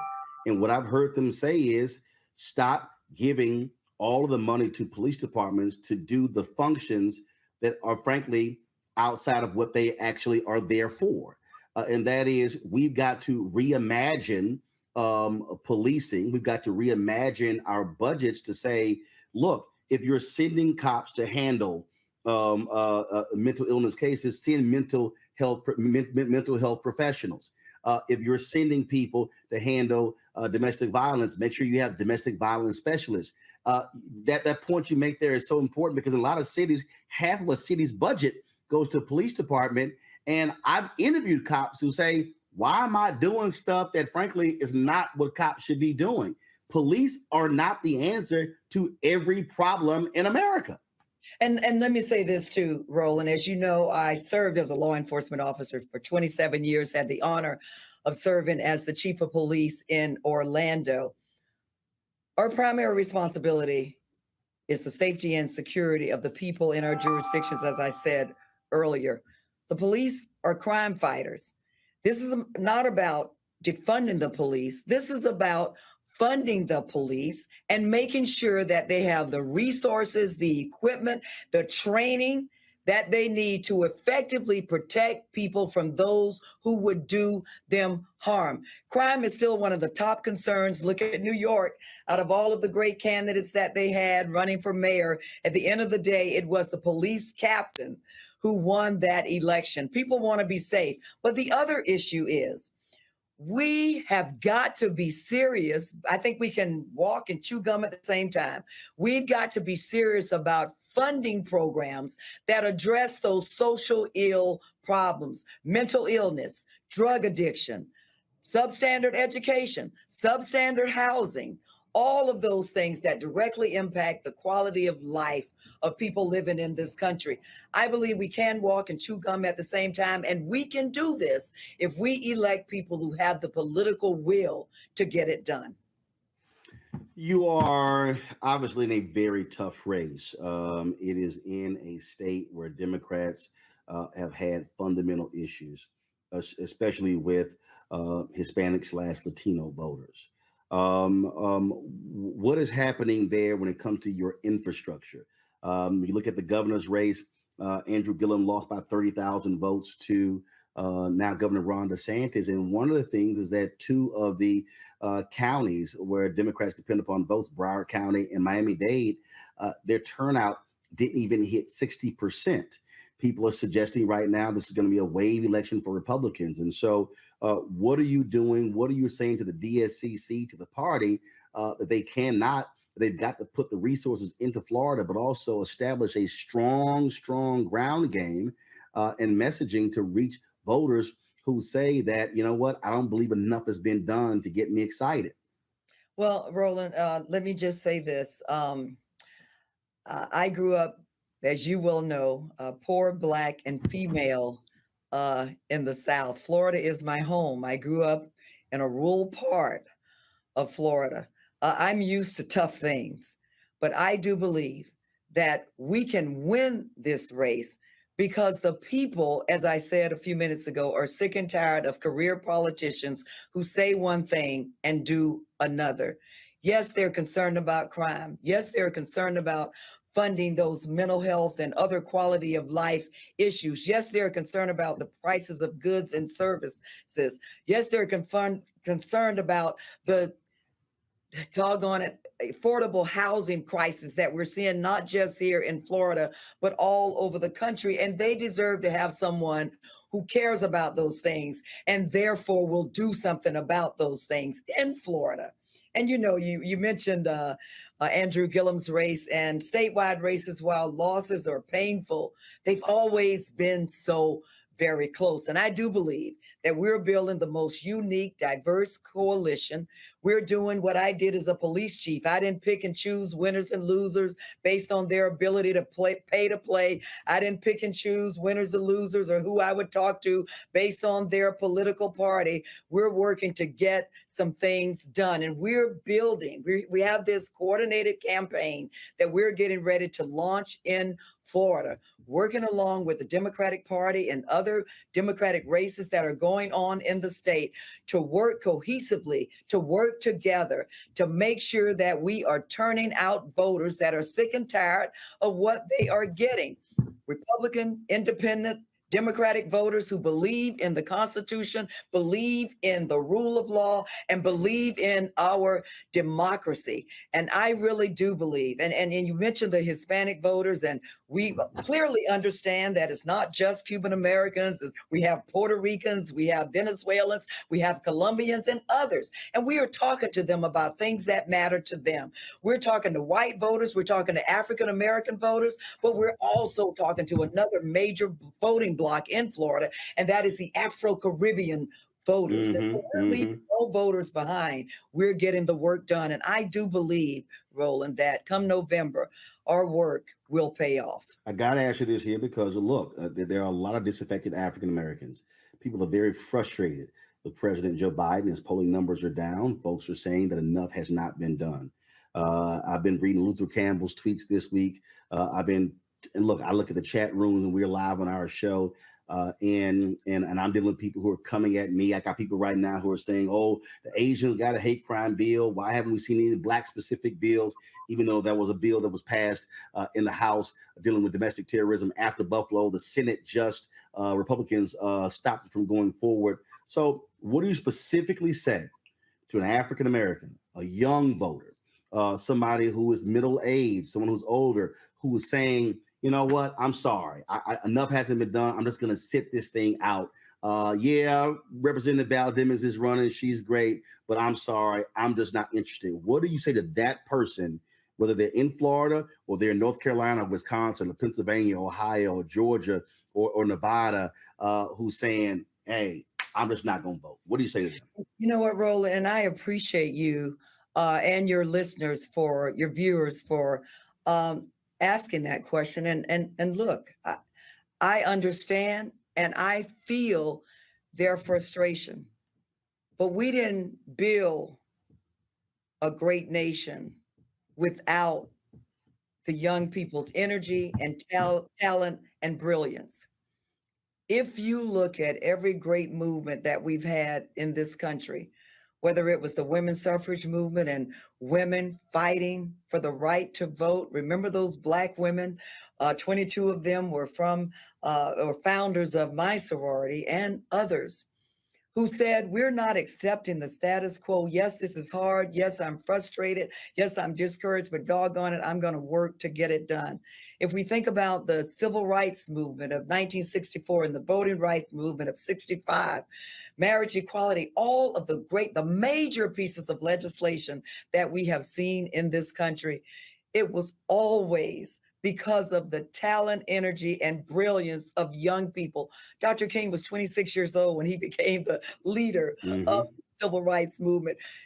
John Lewis was 17 years old when he first got involved. And yes, I understand the frustration, but the country needed that young energy and talent then, and doggone it, we sure enough need it now. There is a concerted effort to make the work of our great leaders in vain. Forget it. Let's turn back the hands of time.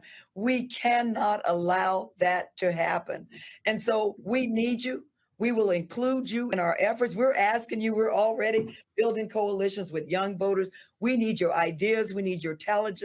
We need your energy. And with you standing with us, we can win this race and build an America that works for you and works for everybody, like it was intended to be. Last question for you. You've been very much involved in the issue of diversity in media, Black-owned media. I've been one of those folks really pressing the federal government when it comes to $1 billion being spent every year on media, only $51 million going to Black-owned media. Talk about, again, what you want to do if you're United States Senator, not only when it comes to Black-owned media and advertising, the fact that $560 billion is spent every year on federal contracts, and African-American businesses only get 1.67%. I mean, if we went from 1.67% to 10% of federal contracts, that's going from literally 9 billion to 56 billion. That has a dramatic impact on the future of Black America, the economics of Black America, and the creation of wealth in Black America. Roland, I'm so glad you mentioned that. And you know the work that we have done and continue to do as it pertains to media diversity, along with Hank Johnson from Georgia as well, is working on this. And the bottom line is this. In 1968, the Kerner Report, as you well know, I know you're quite familiar with it. Oh, yeah. At who is telling the story and who's reaping the benefits of in this area, in this space of media. And, you know, America is a very diverse country. America says that if you're willing to work hard and play by the rules, that you too can have an opportunity to succeed. Our job as legislators is to make sure that we continue to create those opportunities. Look, we have the greatest talent, as I just said, the greatest energy in this country. Let's create the greatest opportunities. And certainly, Black media, Black-owned companies are a major part of that. And so my job is to help to balance the playing field and give those opportunities. Who tell the story matters. Who's making those decisions matter. And we have to create opportunities and venues and avenues for Black-owned companies, Black media, to be able to reap the benefits of living in the greatest country in the world. I want to thank you, Roland, for being a part of the work that we are doing. We are not done. So I look forward to what we're able to do together in the future.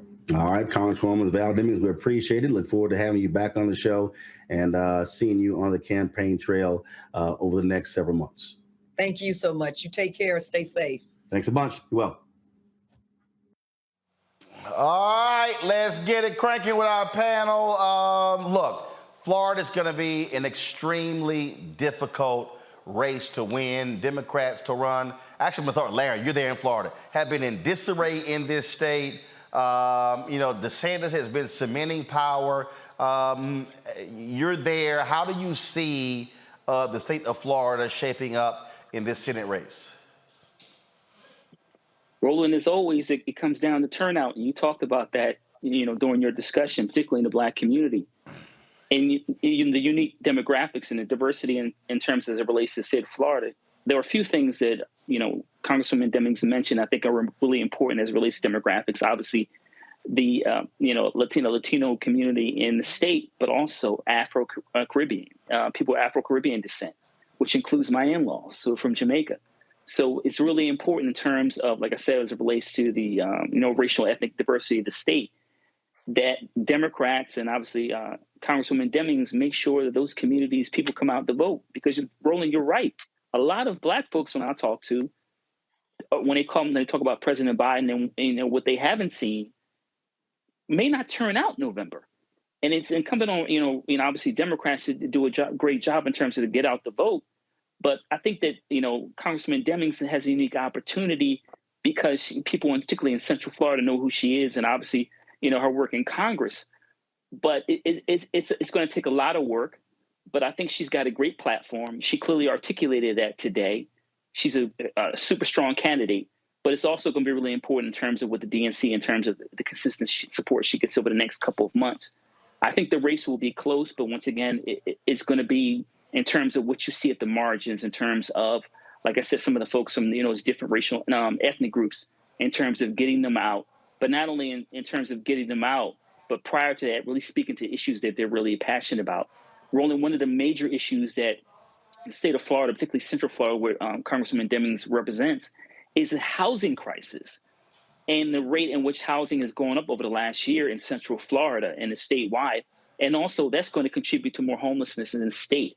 So we're seeing, once again, that gap between the haves and the have-nots in the state growing.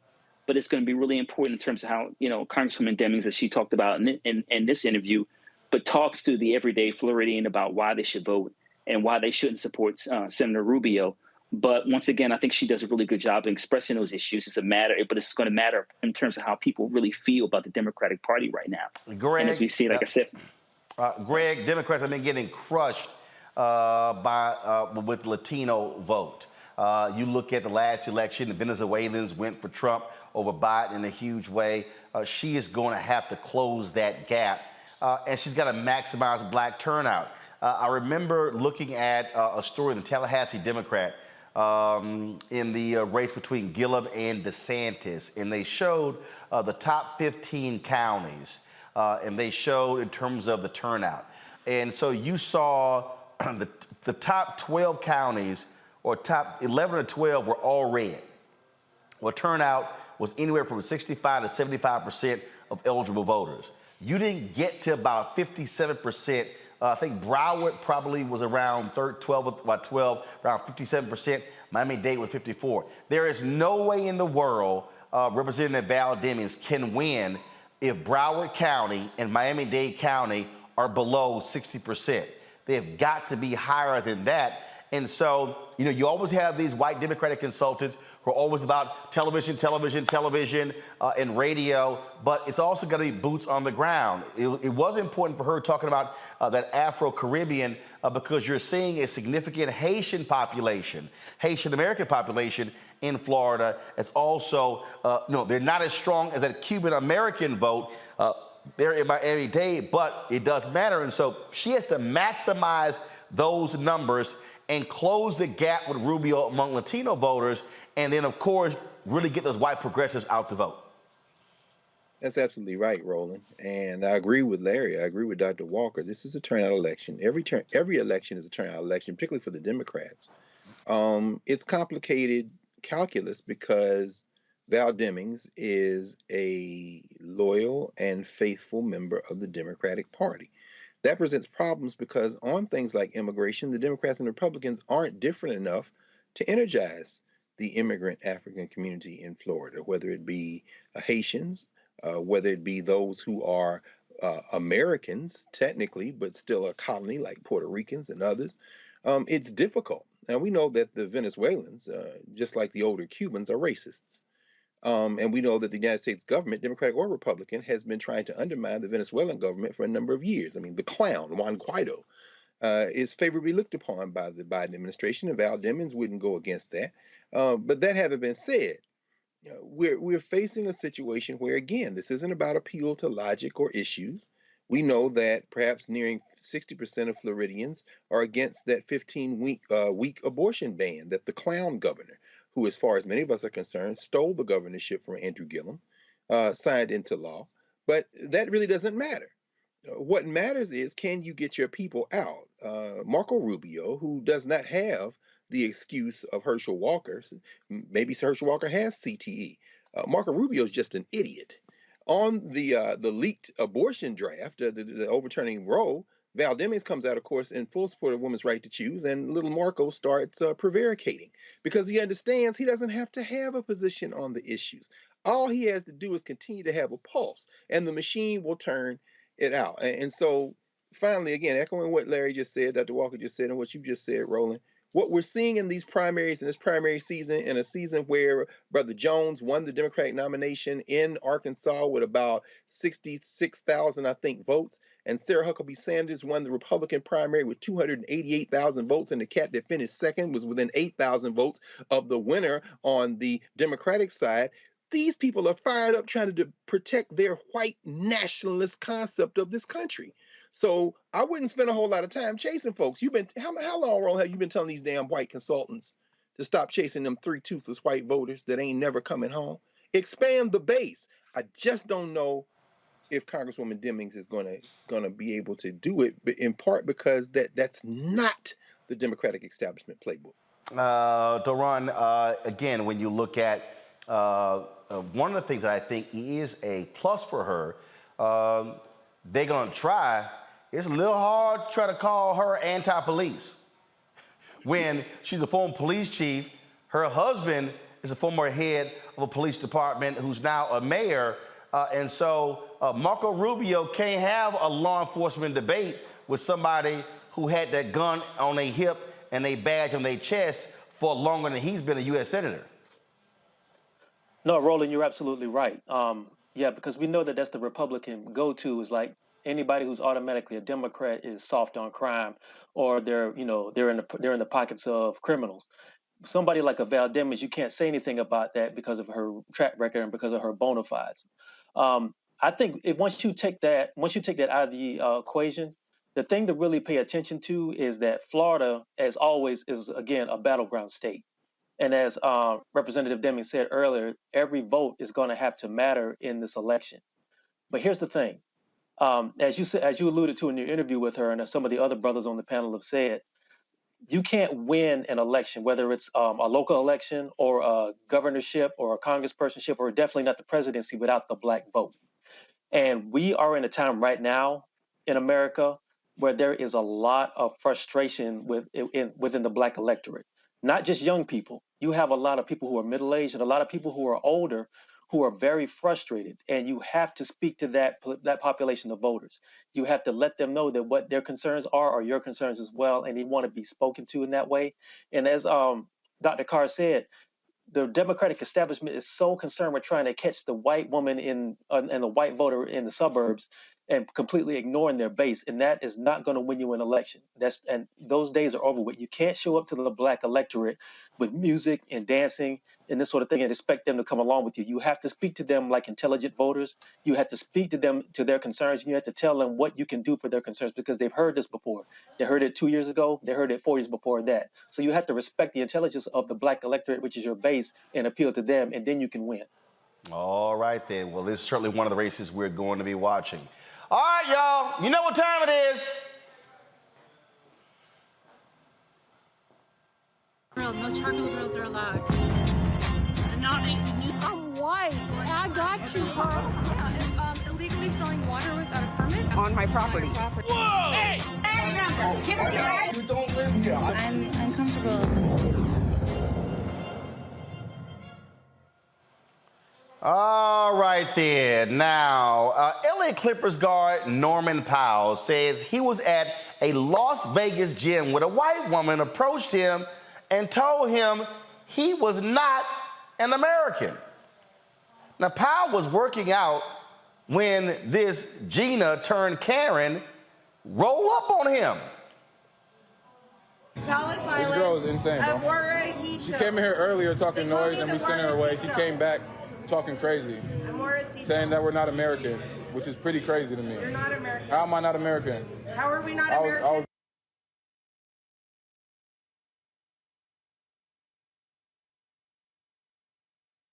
All right, y'all. So the video there froze. I mean, again, just so you understand. So here's a brother. Okay, y'all got it working now? Go ahead and play it. American, which is pretty crazy to me. You're not American. How am I not American? How are we not American? All right, not quite sure why our video playback machine is freezing. Let me see if I can find the video myself. All right, let me see here. All right, because this is one of these crazy, and I keep telling y'all we dealing with nutcases here. All right, play the video. And we sent her away. She came back talking crazy, saying that we're not American, which is pretty crazy to me. You're not American. How am I not American? How are we not American? I was born and raised here. My family. My descendants is from Africa, yes. My family. But I am American. I was born here. And I was a slave. How were you a slave? What made you a slave? Because I was black and my last name's Howard. You were black? Yes. You got revitiligo? You like Uncle Ruckus? You seen the Boondocks? You like Uncle Ruckus? I like. You got revitiligo? I like the blues. What does that have to do with anything? Our music. What does our music have to do with anything? Oh, we already called the police. We already called the police. They're on their way. Don't lie. We already called the police. No, you ain't. We already called the police. My man's on the phone right now talking to the police. My man's on the phone talking to the police. Oh, you're on live. You're on Instagram live right now. You know that I come from a family of gamblers. That's cool. My grandfather. That has nothing to do with what you're talking about right now. Paid for my that has nothing to do with what you're talking about. Ring. Literally nothing to do. She could barely bend her Literally finger nothing to do. I do not care. From playing poker. I do not care. And I am calling. I do not care. I do not care. I do not care. I call your bluff. That's fine. See, black folks can't even work out by their damn self. I mean, she just rolling her head. I wish he had turned the camera around so we can see what this fool looks like. Oh boy, you know what? The only black person that woman's been close to is Uncle Nearest. That's what that is. That lady is drunk, clearly. That woman, because you can tell by her voice, man. First of all, it's entitlement. This would actually be funny if it wasn't so dangerous, because we know the history of white women accosting black men in this society, but that's just entitlement, alcohol, arrogance, and she probably tried to push up on him. He told her to kick rocks, and she's mad about that. It just sounds like a whole lot of that, but you're right. I wish I wouldn't have stayed on the phone. I wouldn't have held the phone on myself. I'd have just put the phone on her and just let her do her thing for about 5-10 minutes till the cops pulled up. That's just nuts. Greg, you got a kick listen to this fool sitting here go on and on and on. First of all, he gave her a hell of a lot more attention than I would have gave her dumb ass. No question. And I agree with Terrain. Just put the camera on her and let her talk. But you're right, brother. You're right, brother Terrain. It would be funny if it weren't so serious. The Know Nothings were a nativist political party in the 1850s. Remember, that's when the Whigs went out of business after Franklin Pierce was elected and then James Buchanan, and the Whig Party collapsed, and you get the Republican Party come out of ashes. Why do I go through that? The Know Nothing parties, the name of their party was Know Nothing. It was a way for white Northerners to hide their pro-slavery sentiment and claim that they weren't being pro-slavery. Why do I even bring all that, and what does it have to do with what we just heard? This is the electorate. This isn't about issues. This isn't about, oh, I see the compelling economic case you're making. I see how this could improve or I see in Florida how a woman's right to choose. No, this is about, I was a slave. And just in case everybody's laughing at that, all the California people who are talking about lineage and ADOS, y'all better look out. Better go ask the Native Americans. If you can find one drop, what are the chances she got better records than you do? She might mess around and get a reparation check before you. But the whole point is that we are living and dealing in a society now where there are no rules that need facts or the truth. And so while that might be an outlying funny moment that we saw there, it's also a snapshot of what we are dealing with in a society where, yeah, you can be a whole ass police chief, like hopefully Senator Val Demings. And guess what? The cat that wouldn't bust a grape in a fruit salad can look her in the face, call her anti-police, and guess who will line up and vote for Marco Rubio? That lady we just heard. Larry, I remember I was in a restaurant, and I was meeting some folks for lunch. And I'm chilling. I got linen on and sandals in Houston. And I'm literally walking forward, and I'm about to turn right. And so this old white dude was sitting there next to, he probably was in his 60s, with two white women. He looked up, he said, I need some water. And literally, I ain't even break a stride. I said, hell, I don't work here. And kept moving. And one of the white women hit him on his arm, trying to get his attention. And literally, my whole deal is I'm not sitting here paying your little punk ass no mind. But another time, though, I was in actually it was a Dillard's. I was looking at some suits. And so this white guy goes, excuse me, I did this in 38. I said, I damn sure don't work here. I said, first of all, look at how I'm dressed. Ain't nobody here dressed this clean. I said, do your ass see a badge on my damn name? I said, matter of fact, why don't your ass go get me a 44? See, I ain't got, look, I'm not, see, he was way too nice with homegirl. He was even engaging. I would have cussed her punk ass out. Y'all would have heard all I would have sounded like Reese with her dumb ass. Ooh, baby. Man, that would have been a show. Listen, Roland, I don't know what it is about gyms and some folks, but I had something similar happen to me a couple months ago when I was in the gym minding my own business with my AirPods, and some woman came up to me and started talking crazy.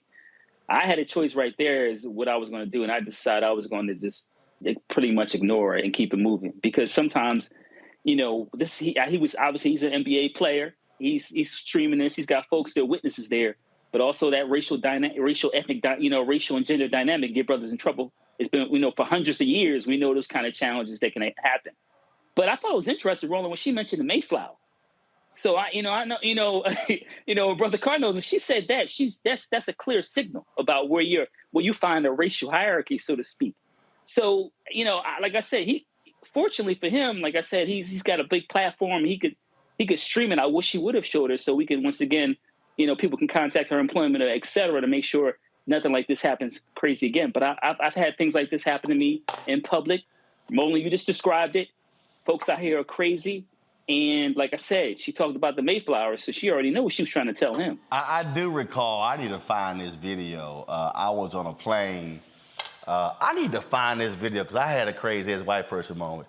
I was on a plane and first class, because I ain't flying coach. So I'm in first class, and I said that, Greg. So I get on, and I tell a dude, I'm sitting right there. So I put one bag down, I put my bag on the seat, put the other bag up. So this white woman literally just brushes past me. And now I'm the only black person in first class. And everybody else was like, what the hell? And so I started having white passengers apologize. I said, hey, y'all ain't got to apologize for her rude ass. And so the flight attendant came up to me. So, now you know me. I ain't letting that shit go. No, sir. So when you in first class, you get off the plane first. So I literally get off the plane and I kneel down, tie my damn shoe. Oh. And I'm waiting on her punk ass to come off. And she came off and threw me a look. I grabbed my phone and I started live streaming her punk ass.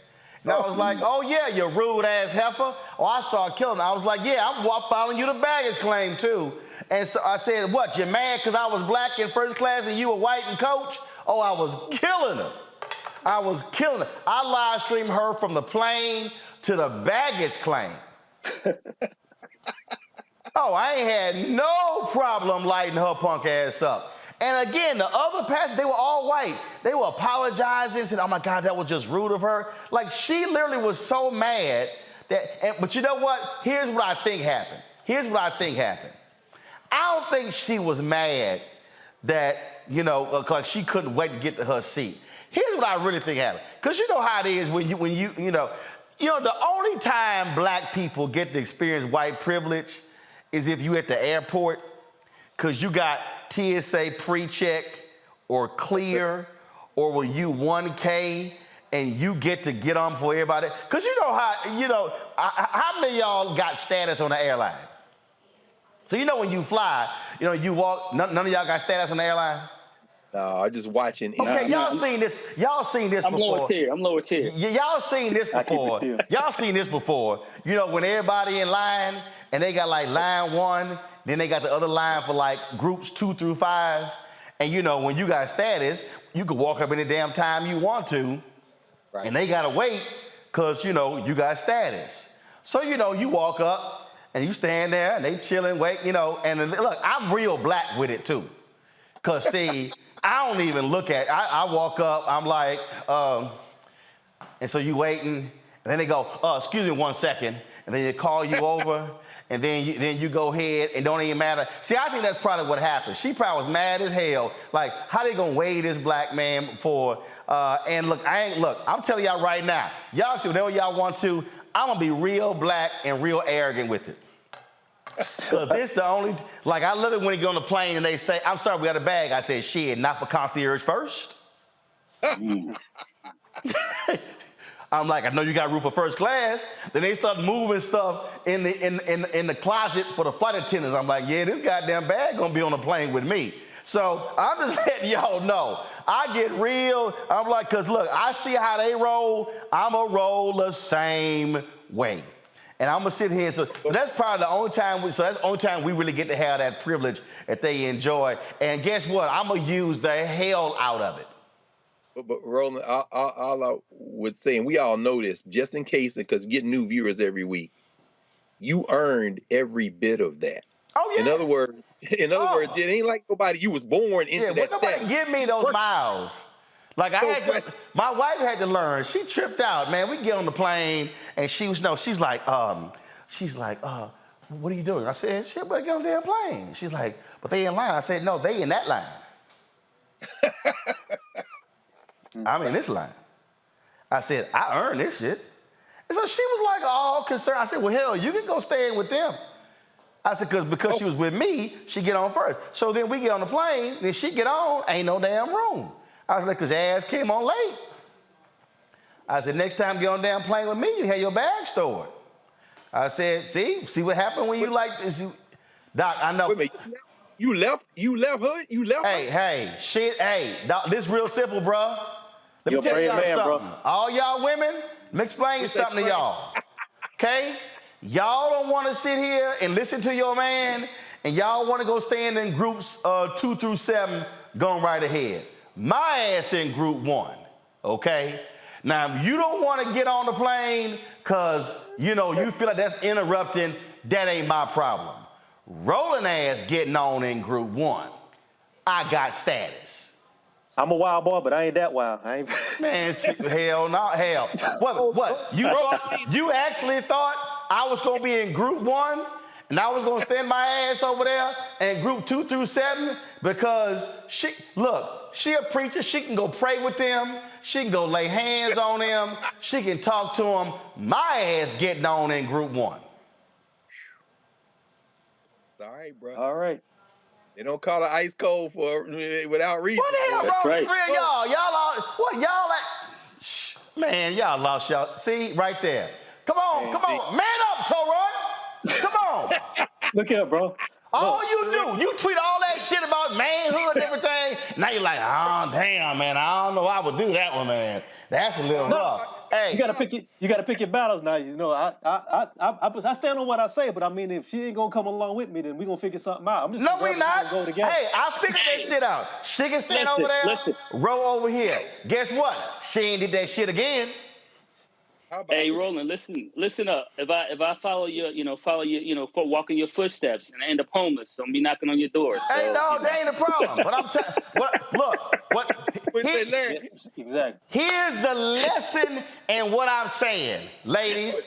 Follow your man. Okay, I'm with you on that. Tammy Wynette says, stand by your man.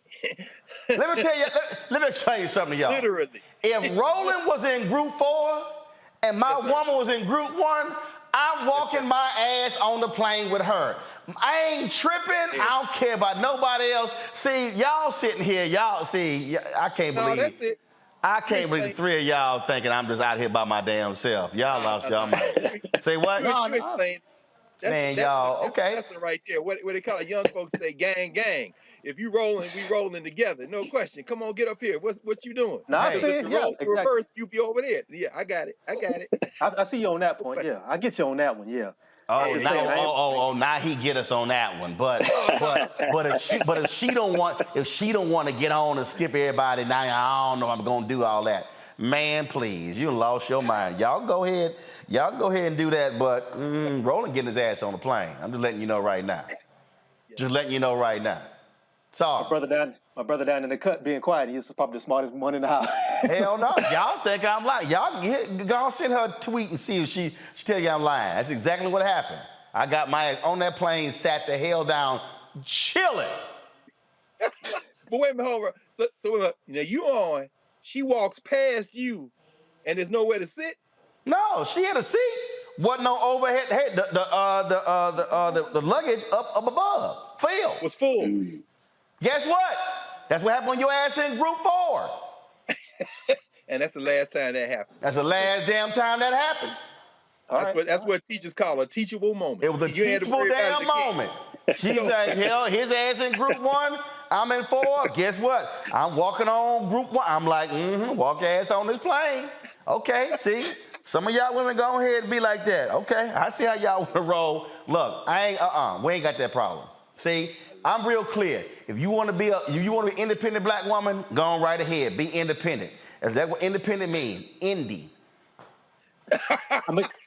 Hey, brother, I'm gonna send you one of them spinning sticks for your desk so you can have. No, I ain't just like that's what that means. Hey, if you want to do your own thing, knock your damn self out. No question. Knock yourself out. Roe getting on the plane. Getting on the plane. Chilling. Shout out to the FBI. Shout out to the CIA. What's going on? Chilling. I'm going to ask you to bring me a damn water while I'm waiting. All right, I got to go to a break. Y'all think I'm lying. Okay, all right, okay. Y'all go ahead and be all quiet and shit. I see y'all trying to be. Larry like, I ain't trying to get in trouble. Larry gonna stand his ass over there in group 4 and 5 and some shit. He group 1. He group 1. His woman, she don't fly much. She group 5, and he gonna stand his ass over there with group 5. You lost your damn mind. Lost your mind. Okay. All right. Y'all keep doing that. Okay. Ain't gonna have no water, no overhead luggage. Y'all gonna be sitting there with your bag in your damn lap because you want to walk in there with group 5. Not Uncle Ro.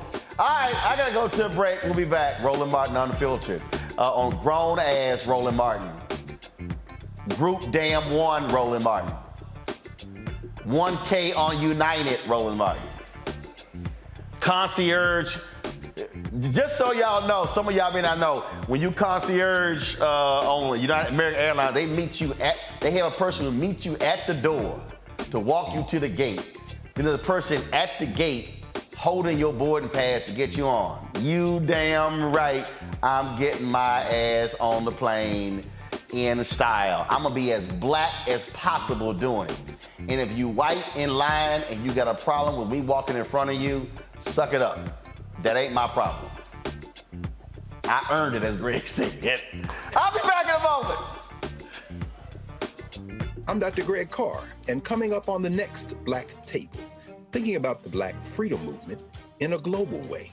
Dr. John Monroe joins us to discuss his book, The Anti-Colonial Front, which maps the social justice movement in the United States and its impact internationally, from Asia to Africa, and how movements like anti-communism were used to slow down racial equality, like critical race theory today. Critical race theory today, communism back then, that's essentially mobilized to shut down any challenges to a given system of power. Connecting the civil rights movement to colonialism on the next Black Table, exclusively here on the Black Star Network. A powerful movement is rising across America. From the Mississippi Delta to the Apache stronghold. From the homeless encampments of Washington State to the coal fields of Appalachia of West Virginia. We are the 140 million poor and low-wealth people in this country, and we are building the Poor People's Campaign, a national call for moral revival. On June 18th, ahead of this year's midterm elections, while the Congress is still in session, we will hold a mass poor people's and low-wage workers assembly and moral march on Washington to arrest the attention of the nation, to put a face and a voice on poverty and low wages in this country. This is a watershed moment for justice and democracy in America.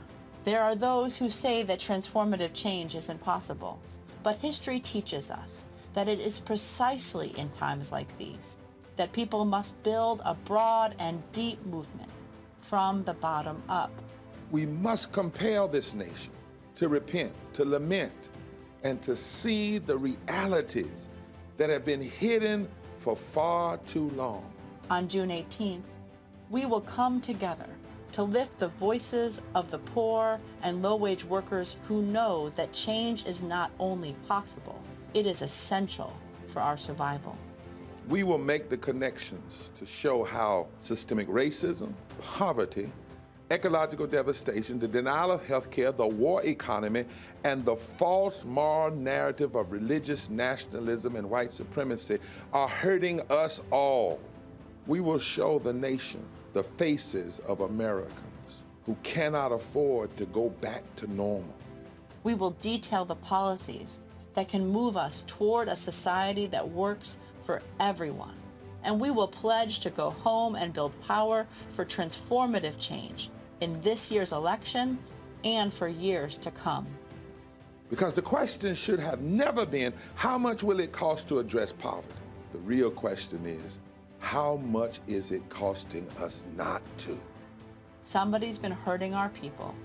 It's gone on far too long. And we won't be silent or unseen anymore. Join us in D.C. on June 18th. Build with us for a third reconstruction in America. Visit poorpeoplescampaign.org.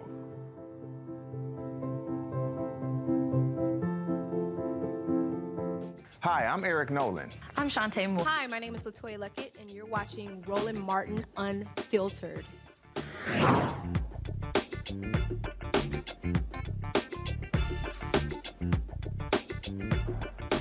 All right, y'all, May is National Foster Care Awareness Month, and my next guests are twin brothers born into the system, and they're going the extra mile for youth in foster care. Devon and Tavon Woods are walking 176 miles from Statesboro, Georgia, to Jacksonville, Florida, to raise awareness about the foster care system and youth who are in need. There are more than 400,000 kids in foster care, and the Woods brothers say the children just want to be loved and protected. They join us now from Statesboro, Georgia.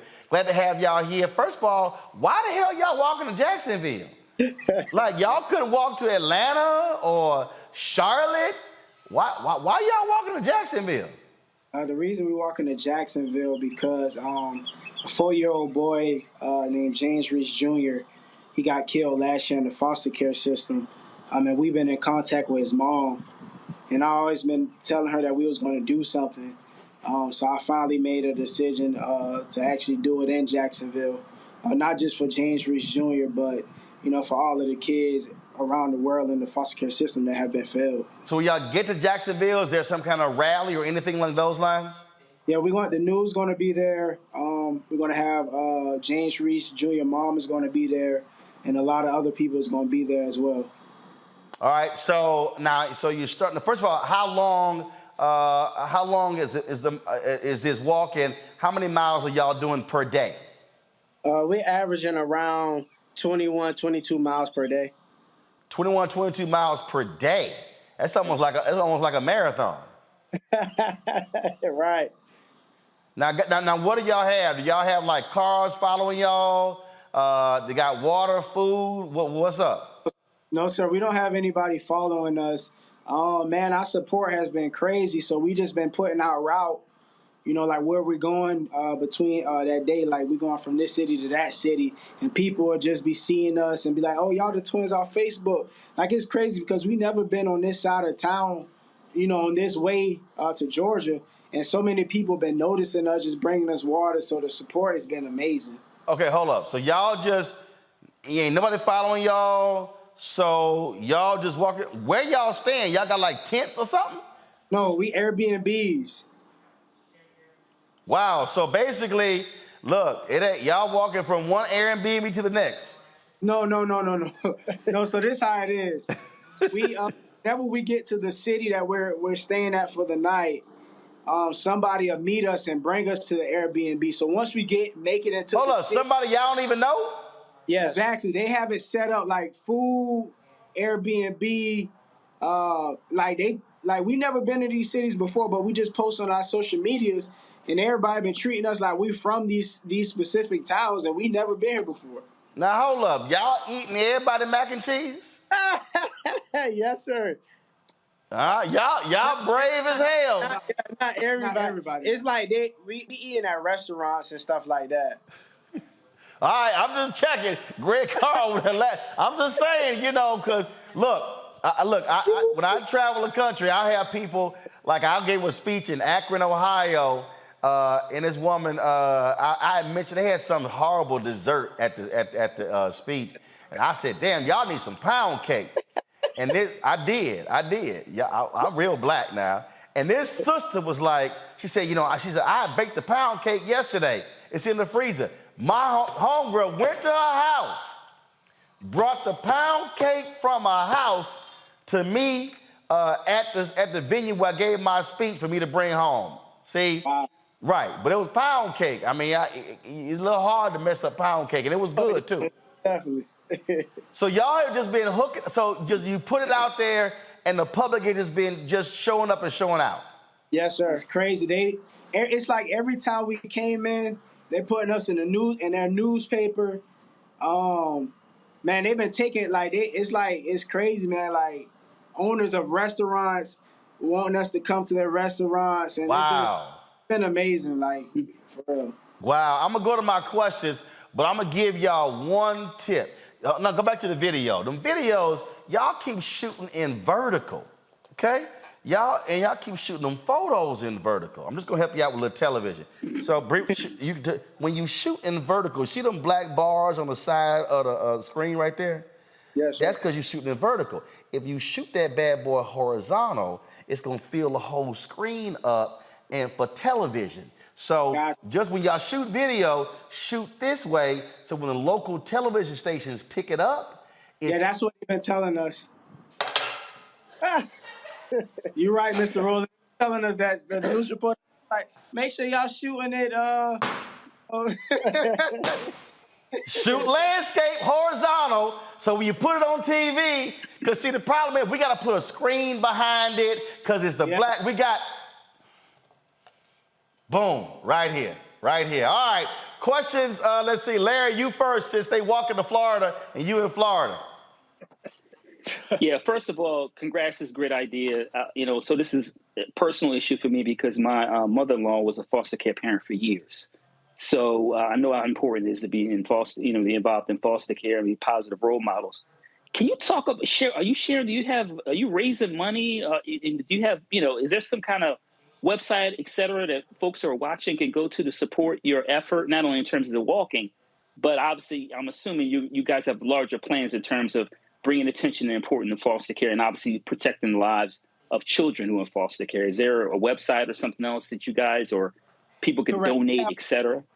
Yeah, we have a GoFundMe and different other ways for people to donate. Our website is actually being built. It should be finished in a few weeks. But yeah, man, everybody has been supporting. Everybody has been donating. And of course, our biggest goal is to open up transitional housing for kids aging out of foster care. All right, let me go to Toran. Your question. We just lost Toran. He just dropped, so try to get him back online. Greg. Thank you, Roland. And listen, brothers, let me tell y'all something, Brothers Woods. You all are restoring people's faith in humanity. Be walking down the road in Florida by yourself and just taking the good grace of people. Y'all need to run for office. See, that, man. But let me ask you, man. I mean, in a moment when there are about 14% of the children in this country are children of African descent, African American, but almost a quarter of those kids in foster care are Black. Any policy changes you'd like to see in the American foster care system? I mean, should people have to qualify differently to become foster parents? Do we need more Black foster parents? I mean, how do we deal with the adoption piece? Because as you all know better than any of us, one of the reasons why children end up in foster care is because people don't adopt them. Any thoughts on what needs to change in this system, brother? Yeah, I feel like, man, the adoption process should be a whole lot different, man, just as far as picking who the kids go with. Because in most instances, man, like for us, for example, just getting placed with a family that's not giving us the proper things that we need for life as far as love, affection, the emotional side as a kid would need. So I know that's one of my biggest things, just being more focused on the adoption process and like making that evaluation much deeper and really deep digging into those parents that's willing to adopt these innocent children. All right. We don't have Toran back. Okay. All right. Y'all still working on it. All right. So let's talk about some walking tips. Now, everybody think walking a lot is all in the shoes, but it's not just the shoes. It's the socks.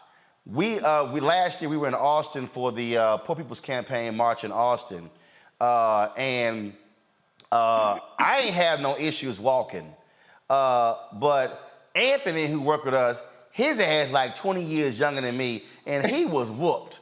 I mean, his legs were burnt, and we were just doing 7 miles a day.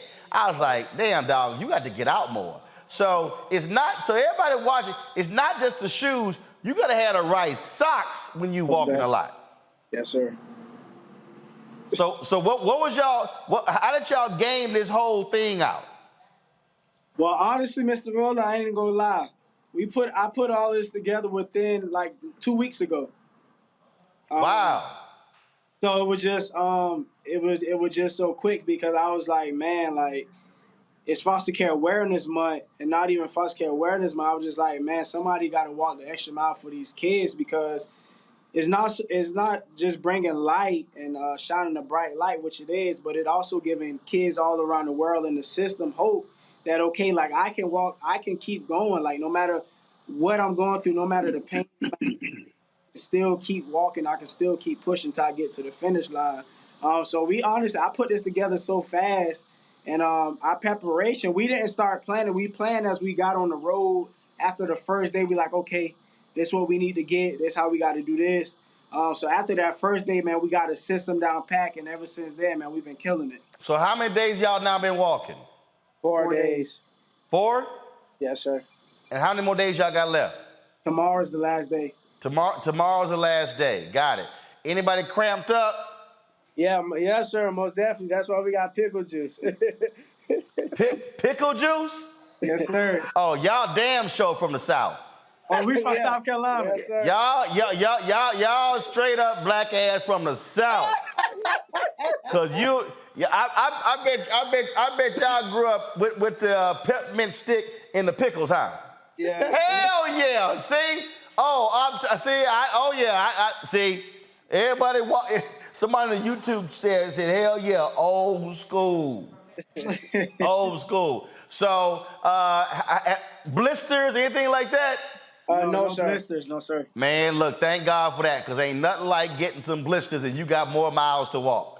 Yes, sir. We had got the what is called moleskin to put on our feet. The what? You said the what? The what skin? Moleskin. Moleskin. Yeah, they sell it at Walgreens. It's just like a little padding you put on the bottom of your feet to prevent your feet from rubbing against your socks and stuff. Okay, all right. Now y'all got a GoFundMe. You're raising. So how much you trying to raise? Really, the GoFundMe is just. I forgot how much you put it at. I think it's like 50,000. All right. So first of all, I'm trying to put it in this other monitor so I can see. Y'all, no, give me the GoFundMe in the monitor, y'all. I need to see the monitor. I need to see the GoFundMe. I don't need to see myself. Can I see the GoFundMe in the monitor? Well, hurry up. I need to thank you very much. All right. Yeah, so y'all set a goal of $50,000. You've got $9,149 raised, 148 donations. So what's the easiest way to search on GoFundMe? Just type in "We Are Their Voice." Yes, sir. Okay, so everybody who's watching, right now, it's 2,000 of y'all watching on YouTube and Facebook, another several hundred on the Black Star Network app. So I want y'all to type in "We Are Their Voice" and donate to their effort. Support them in doing that. The goal is $50,000. And let's see, I want to see by the next 24 hours what this thing looks like. And so congratulations. Somebody also commented, they said they saw the FAMU shirt. One of y'all go to FAMU? Oh, no, this don't say FAMU. No, that's this the restaurant we ate at today. Oh, so damn, y'all ain't packed. Y'all just getting clothes along the way too? No, we packed. We got our own clothes.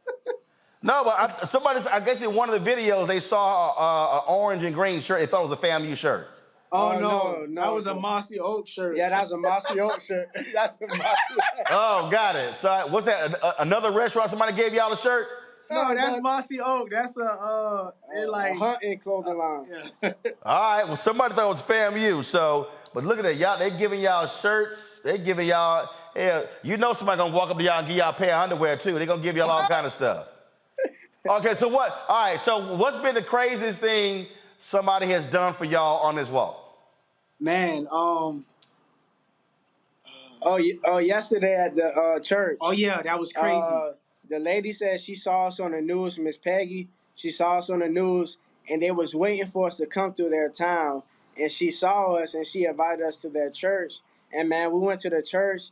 They allowed us to take showers there. We ate, and man, we got to talk to all the kids. It was like over 75 kids there. And that was like one of the biggest highlights of this trip. Wow. But y'all ate at the church? They had chicken tenders. Oh, so y'all you can't mess up chicken tenders. Yeah. Right, you long as you ain't got to let that sucker simmer for a while, y'all good. Okay, I mean, I'm just look, man, look, walking 26 miles, you eat the wrong damn food, it's gonna be a tough walk. That's right.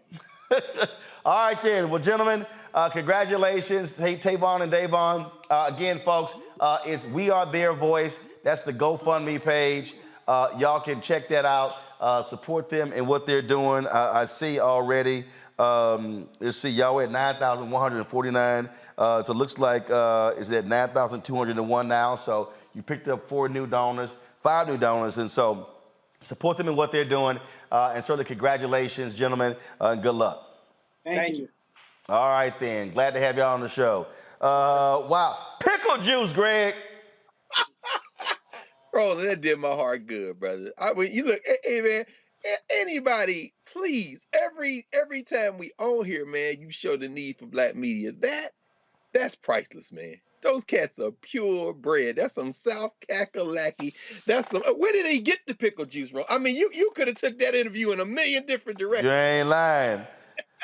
Let me say this here. So Wendy Clarissa Geiger just sent me a tweet, and she said, Roland, I know why Greg Carr is not flying first class.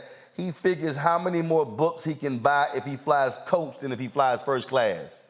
See, now what y'all don't know is when I travel, I definitely go overseas with as few clothes as possible and bring all the bags and come back with 2 bags full of books, at least. So she did peep the game, Roland, no question. It don't matter when I get on the plane because I'm going to get books. That's true. I got you. All right, then. Well, look, we appreciate Toron, Larry, Greg. Thank you so very much. Appreciate y'all joining us. Reese is on vacation. That's right. I got Alphas in the house, and of course we had Brother Sims from Illinois.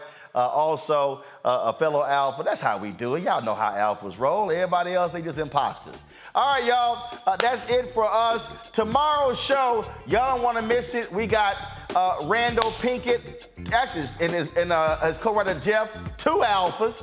They got their book dealing with black faces, dealing with black folks, how can they succeed in corporate America. You don't want to miss that conversation. All right, have a nice one. Then I got, of course, a writer who talks about how she believes that wokeness among white liberals is destroying democracy in media.